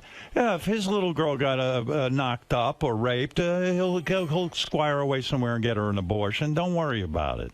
It's all hypocrisy. But Limbaugh went on the air, and he blasted you because he said, "Oh, in the TV commercial, you were putting on your Parkinson's." Right. Now, you're a classy guy because you really acted like it just didn't bother you. But I bet in private it did. Well, I mean, it's like he was just being a bully. The thing about it is he wasn't smart about it. Anybody can say anything, and I'm entertained by it if they're smart about it. Right. And then there's some humor with it, but this was just like. The worst part of it was, come after me all you want, but don't like get on camera and shake and I mean that's somebody's mother you're making fun of. Right. It's not me. It's and I just viewed him as a bully and just ignored him. But have you ever run into him? No. No. We don't travel in the same circles. No. But, you know, it's funny, like in the show business, you run into people, you know, because you're at events and things. I mean, I don't know. Have you ever run into Rush Limbaugh? Have Nobody I? knows where he hangs out. Yeah, have you? I've not run into him. You've not? No, I don't know where he. No, I wouldn't. Listen, who do I run into? You had ran into like years ago in the street somewhere. You were like buying a hot dog or something. I don't know what was going on. My favorite story about you is that my son, who's now 24, when he was 10, he was a big Magic fan, so we went to see Penn and Teller, right, at the Beacon, and it was his birthday, so he had a couple little friends with him, like 4 or 5 little friends, and you were sitting behind us. Oh, that's right. So somehow I got better tickets than you, which was amazing. You had great seats. I was but jealous. you were behind us, and then afterwards, all the kids were saying, "How much did it cost you to get Howard Stern to come to Sam's birthday?" Yeah, look at me. I'm like when you hire the Muppets or something. Yeah, it was so weird. Yeah, I forgot about that. Yeah, it was a good show. Yeah, that was like 100 years ago. There's a couple things I got to ask you about your career before we talk about your new TV show. So, when you were doing Family Ties, while you were doing that, you got the job to do the movie Teen Wolf. Right. Right? You're doing Teen Wolf, but you had auditioned for Back to the Future, and you didn't get the part in Back to the Future. Eric Stoltz did, I heard. Yeah, well, what happened? I didn't audition for it. They'd come. I didn't know this, but they'd gone to Gary Goldberg, and asked if I could get out of the show to do Back to the Future, and he said, "No, are you crazy? We're on a roll, and I can't give them up." And I didn't know about it. I didn't hear about it. In fact, the only connection I had with the movie was I was shooting Teen Wolf in Pasadena. And location scouts came for Back to the Future to check out the locations of the same street that we were shooting on, and I knew Crispin Glover, who I had been on our show, and I knew he was in this movie, and I was really pissed that Crispin had this great Spielberg movie, and I was wearing all this hair on my face, doing essentially a metaphor about puberty. Right. And were you pissed about doing Teen Wolf? Did you like doing that movie, or did you think it was crap? And I went into it with my eyes wide open. I thought it was really low budget, so I thought we were doing good for the budget we had in it. Why did you take that movie? Because you were on a major role. Your sitcom was huge at that point. Why did you take Teen Wolf? Just because you wanted to break into movies? You wanted to break into a movie. Yeah. And so you did it. It was a big hit. Yeah, it was a hit because it followed Back to the Future. I mean, it's hard to figure it stand alone, but right. But yeah. So what happened was, then they shot with Eric for 5 weeks, and I guess it just didn't work. They weren't getting what they wanted. Those stories are so weird to me. They shot for 5 weeks with Eric Stoltz, who's a good actor, certainly Great capable. What do you think went wrong on Back to the Future with him? I just don't think he was cheap and goofy enough. I just think that I have no shame, and so I was willing to do the eyeball rolling and the double takes and the. Spielberg must have had. Someone told me Spielberg had you in mind when he was going to do Back to the Future. Yeah, and they went to Gary, and Gary wouldn't let me on. And then they went back to Gary after shooting 5 weeks with Eric and said, "It's the last half of the season. We're shooting mostly at night. Right? Can we jam together all the night shoots so he can do Family Ties in the daytime?" Can you imagine? Can you imagine if Gary hadn't given permission to do Back to the Future, which is just such a pivotal part of your career? I mean, it was huge. I mean, can you imagine? I mean, maybe that's why you remained friends with him. I never would have known. I never would have known because he never would have told you. I could never hold you back. Like if I was in Gary's shoes, I couldn't live with myself if I held you back from doing a Steven Spielberg movie. I think he was happy to have the second opportunity. I think he was happy to have the second opportunity to let me do it. Because he should have let you do it in the first place, shouldn't he have? And I mean, it's hard to say because he had been waiting a long time to have a hit show, and so I mean, it's tricky stuff. And why do you think he never told you? Because he didn't want me to be disappointed. Right, because it would have broken your heart that you weren't in a Steven Spielberg movie. It would have upset me in a way. I mean, I would have still been grateful to Gary for the opportunity. And what I said to Gary was, I won't let you down. I'm not going to do this movie and have it do well and then bolt. Right. I mean, I'm going to stick around, and I stuck around for 7 seasons. Yeah, you did, which was really good of you, because after a success like Back to the Future, and it's a franchise picture, and probably at that point in your life, when that movie comes out and it's huge, everyone in Hollywood probably wanted you for films. Most people would have done a really scummy thing and split the TV show. It never occurred to me because Gary was just so good to me, and it was... I remember even thinking, like, what the hell is he still doing on that show? Like, he could be in there's a any big movie he star on TV. Yeah, right, yeah. What's he doing, you know? Yeah, I had to delay running my film career into the ground.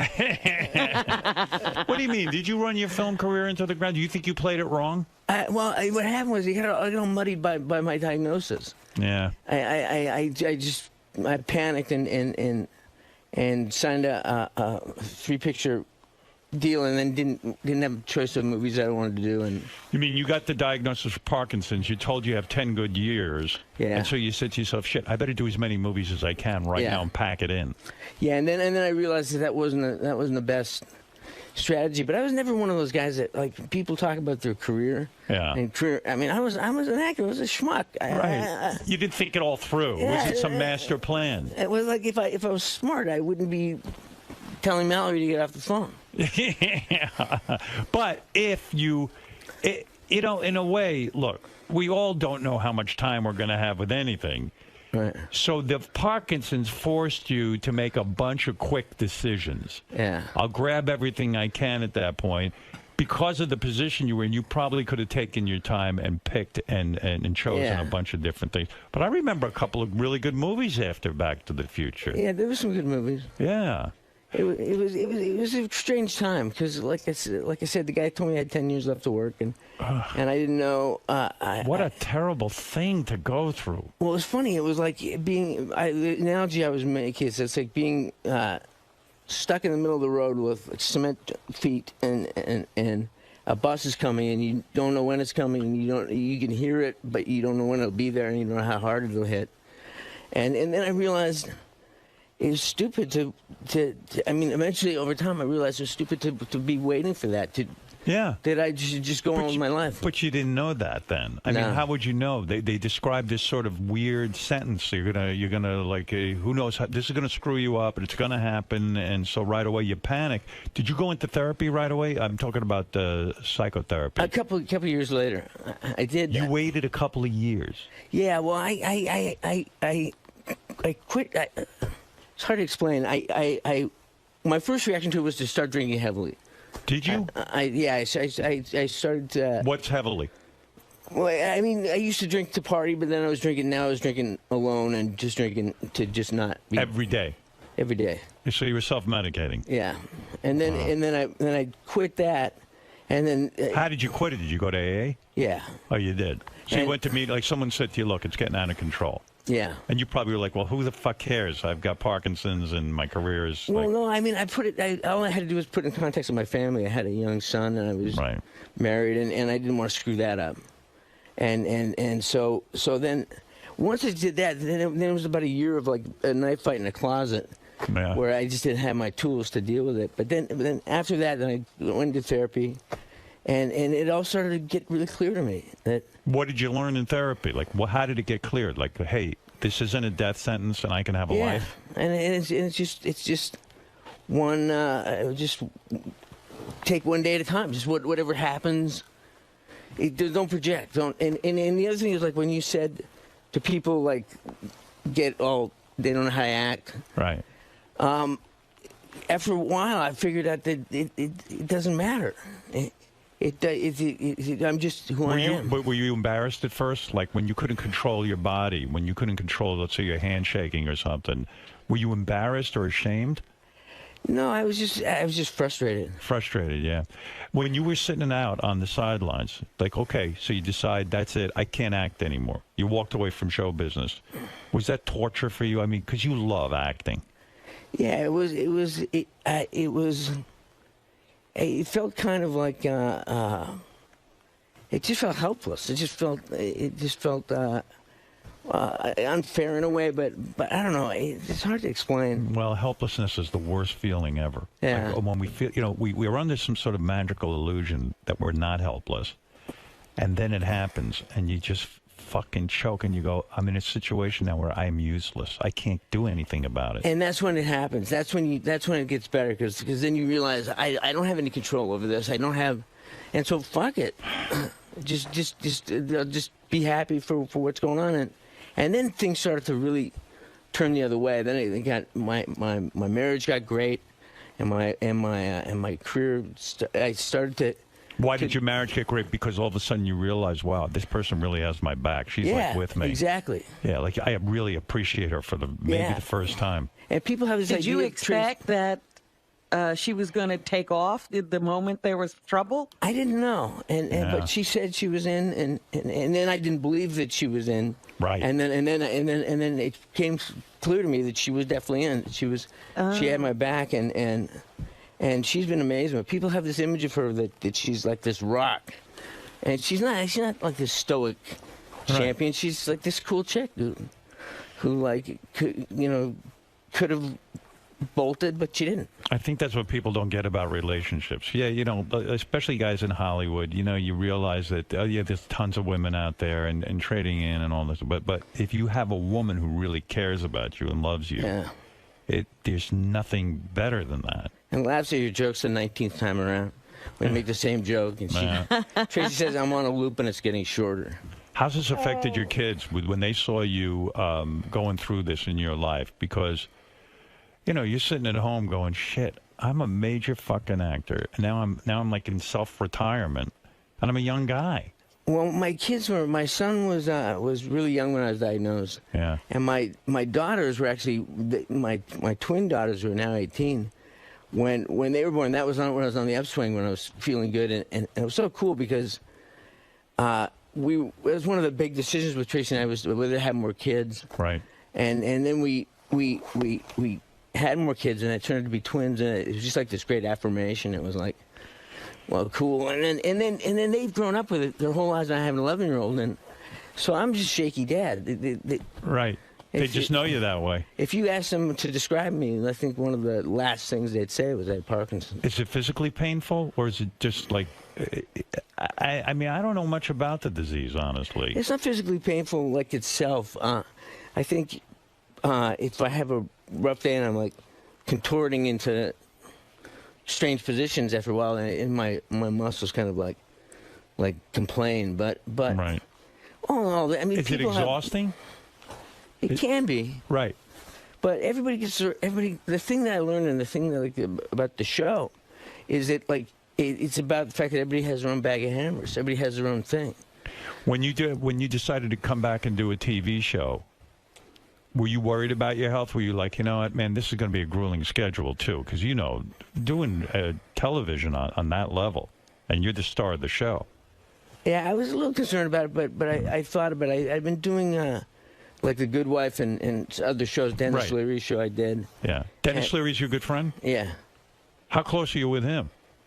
I've known him for quite a while. Yeah, good dude. How'd he get to be your friend? Yeah, well, how come I'm not your friend and he is, really? I mean, don't you think I should be your friend? Yeah, you're my friend. You're sort of my weird. friend. Yeah, but I just known him for a long time from what how do I know him? Yeah, how do you guys hang out? He maybe you don't know him. Maybe he just started hanging out. Maybe it isn't Dennis at all. Maybe it's some other guy. Like the wives get along and you guys all get together and you go on vacations and his things? wife is fantastic, yeah. And we do go on vacation. Like you have a bromance. Yeah. Well, we flat out have sex. Oh, you have sex. Oh, you actually, it's gone further. And your wife doesn't consider that cheating because it's a dude. No, it's a guy. Right. I heard the weirdest thing. That you were in some, and forgive me for not knowing the details entirely, but early on in your career, you were in some, I don't know, indie movie or something, and almost everyone who was in that movie, I think you shot it in Canada, has Parkinson's. It was a TV show I did in Canada called Leo and Me, and like 5 people. But believe it or not, from a scientific point of view, that's not significant. You don't think so? Well, I mean, it is from a personal point of view. And wait a second. Everyone on Leo and Me who was in that movie or whatever it was, TV show, has Parkinson's? 5 people. Out of a crew of however many, and it's definitely like something. Don't you think it's interesting, but it's just a coincidence. Don't you think you and I should go study that and maybe do something scientific with that? Well, we thought about it, but from a scientific point of view, it doesn't constitute.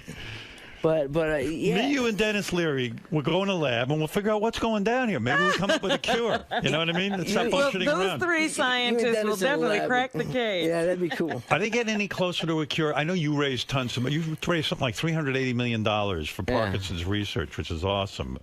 And I'm sure people do appreciate that a lot. Because everybody knows somebody with Parkinson's. A lot of people have it, right?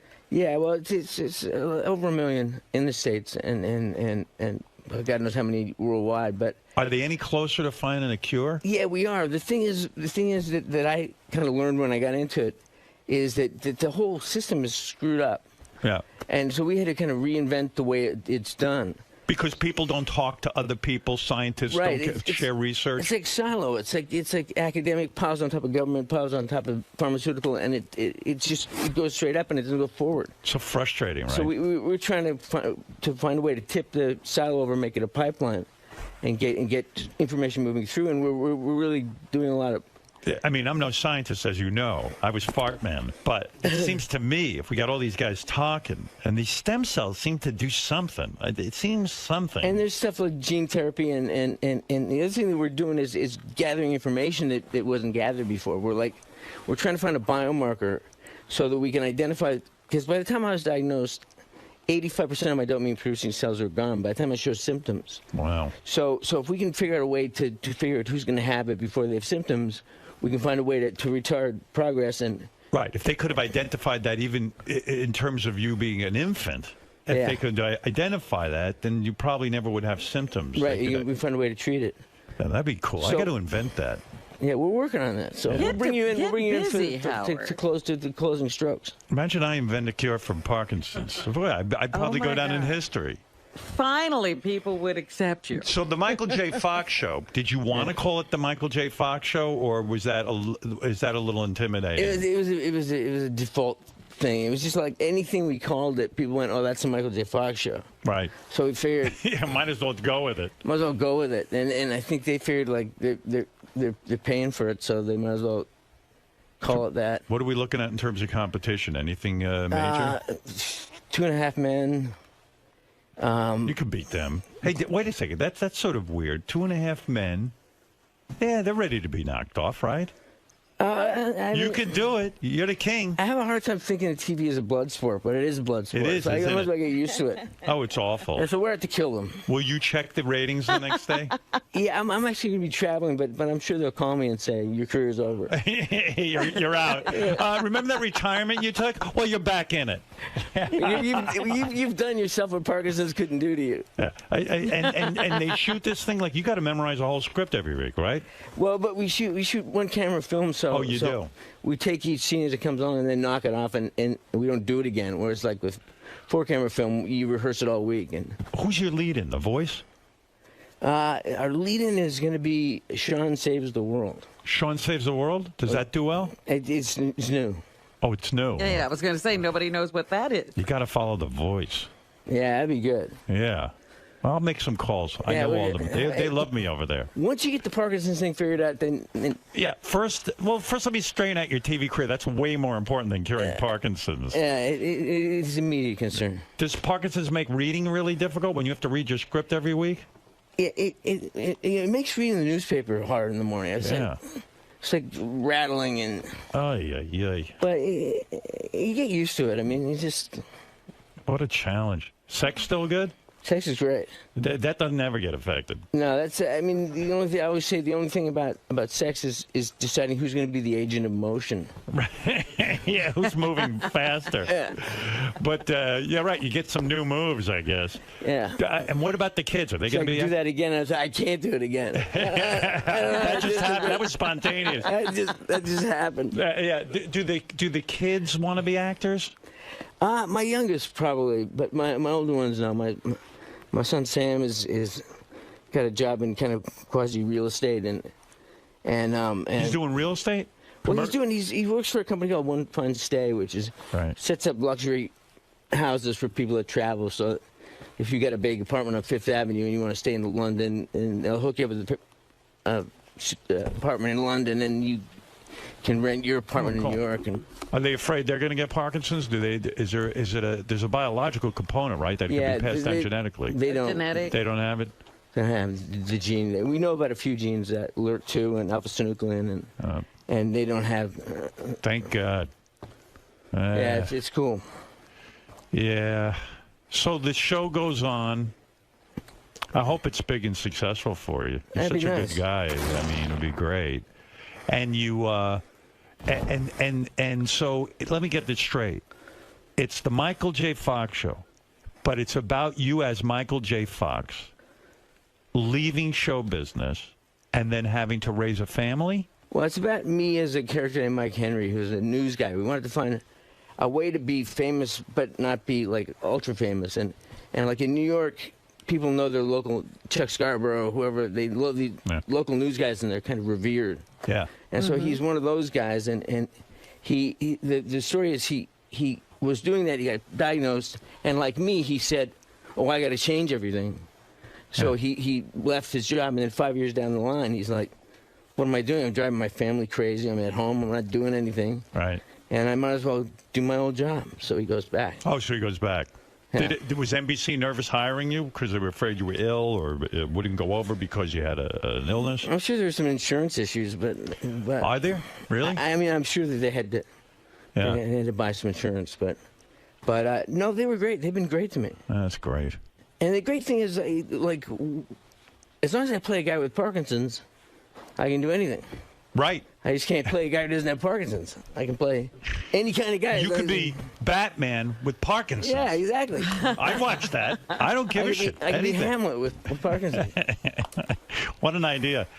Michael J. Fox. Check it out. Oh, here, a couple of people want to talk to you real quick. I don't know. I heard you had a timeout, so I have to make sure I hit that.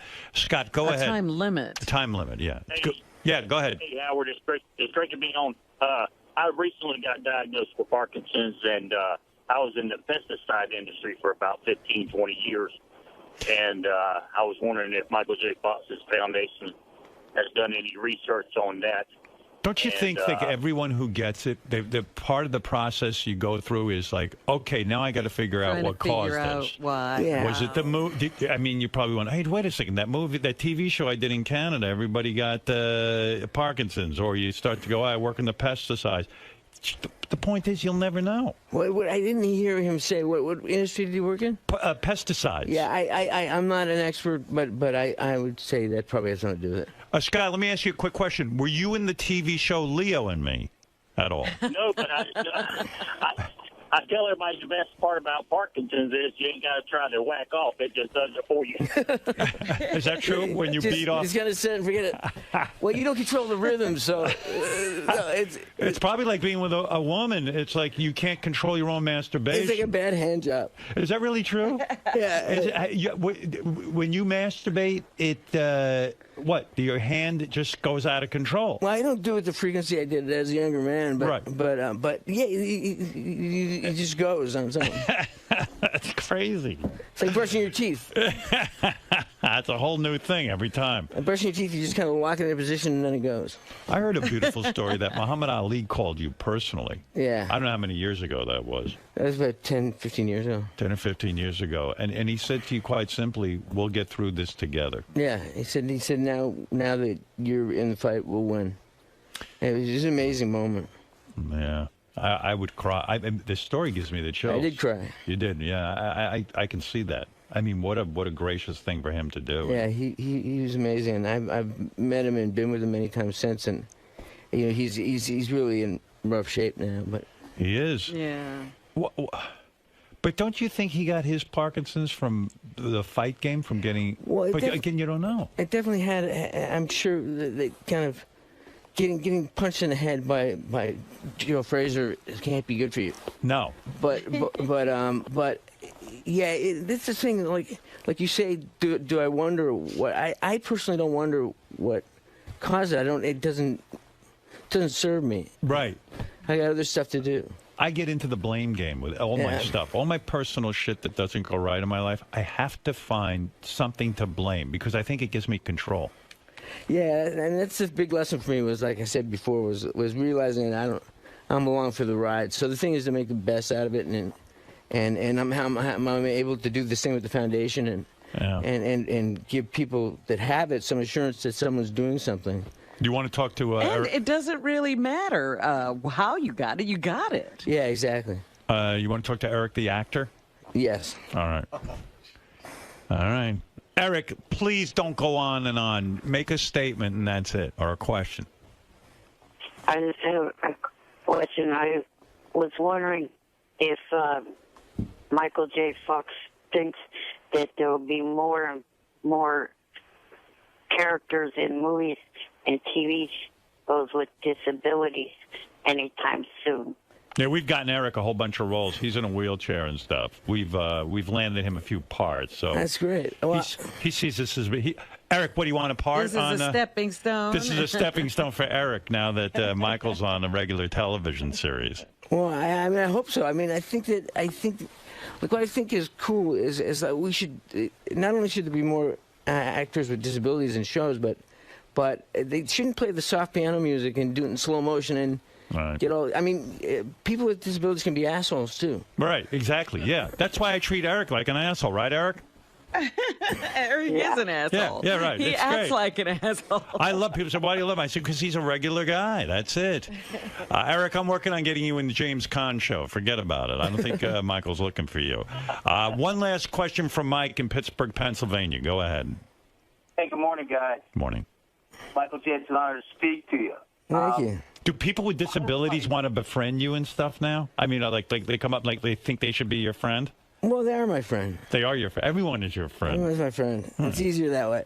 I like how everyone calls you Michael J. Fox, too. Yeah. Like, no one just calls you Michael. Except in Thailand. When I was in Thailand, they called me Micro J. Fox. Micro J. Fox. Micro J. Fox. I can't say the X, huh? Yeah. Go ahead, Mike. What's up? Hey, Michael, I'm wondering if you ever looked into deep brain stimulation, and is that an option for treatment for you? My wife worked in a center that did that kind of stuff. What is that, brain stimulation? Yeah, it's where they implant electrodes in your brain, and they kind of syncopate with the misfiring of your. Would you do that? Well, I have not done it because on my best day with medication, I'm better than that. But that's a great thing, and it's helped a lot of people, and it really is. It's a remarkable thing, and I don't rule out doing it. I did a brain surgery when I was younger. Oh yeah, I remember reading about that you did brain surgery. And they kind of burned a lesion in part of my brain to retard the symptoms on my left side. Did it work? It did, but it didn't stop the progression on the other side. Yeah, right. And so I don't want people in my brain too many times. When the air hits your brain, it's a weird deal. Yeah, it's scary. It really is. We know somebody who had that, Howard. Who? Paula Schneider. Oh, she did? I didn't know that. Yeah, she has one of those implants. Oh, I didn't know that. Yeah, it's a cool thing, and you have kind of like a little chest pack under your skin, like a pacemaker. Wow. Like a battery. Yeah. Yeah. Well, hey, listen. Hey, brother, you're an inspiration to people everywhere, Michael. I want to thank you for Oh, I thought you were talking about me. You're an Michael. inspiration too, Howard. Yeah, he's okay. I'm more of an inspiration, though. Let's be real. All right, thank you. Thanks, Michael. I don't like when people don't compliment me. Well, It's just anyway, other guy. Michael, it's so great seeing you. I wish you a lot of luck with this show. The show is called The Michael J. Fox Show. You must tune in. It's a show that deals with Michael. And Tracy's, there's 2 episodes. Tracy's in it? Tracy's in one of the episodes, the second episode that airs on. We have 2 shows on Thursday night, and she's smoking hot. She plays the sexy neighbor, and she's. But you didn't. Tracy could have played your wife in the show. Right, but then we'd be doing that at work and then going home and doing that in life, and it would just be. Was there any thought that you said, hey, you know what, it wouldn't be bad to get some hot chick to play my wife so I can end up in a couple of fucking bedroom scenes with her? I mean... I didn't go through that thought process, but I was happy to have Tracy on the show. And I asked her if she wanted to do the show. Right. And she said, no, it'd be easier not to, but could she show up and do a cameo every now and then? And I said, yeah, great. And we wrote this part right away of the sexy neighbor who comes on to me. And oh, no kidding. And she was great. Yeah, Tracy looks pretty good, man. She's smoking hot. Yeah, she really is. She keeps it together. She's ridiculous. Yeah, I don't care how good she is. If she hit the wall, you'd have to unload her. She kept herself together, right? She's amazing. She really is amazing. Yeah, she's a great person, but it doesn't hurt that she's the hottest. Yeah, and you went through the shitty period in your marriage too, right? Where you early on when I quit drinking. And did she give you the ultimatum? You quit no, drinking. What was cool about it is she just looked at me like, "Is this what you want? Is this you want to do this?" And it was like indifference, which was worse than being pissed. Right. And worse than being upset. It was just like. That is a cool way to approach a person who you're married to, like rather than like start moralizing and telling them what to do. Just like, hey, is this really the way you want to go? Yeah, it's just because our paths will diverge. Yeah. Anyway, listen. It's all good. It's all good. Hey, your co-star. Do you stay in touch with the people from the old series? Yeah, we unfortunately the last time we got together was because Gary passed away, but we stay in touch. Do you? Yeah. I figure everyone, like, after a show, you just say, hey, fuck you. I don't even want to see you anymore. Just leave them. Any project I'm ever involved in, no one ever seems to want to get together. Your co-star in your new TV show is the woman who plays Hank's wife in Breaking Bad. Yeah. Has she told you how the show is going to end Breaking Bad? No, she hasn't. Are you she a won't fan give of it? up the information?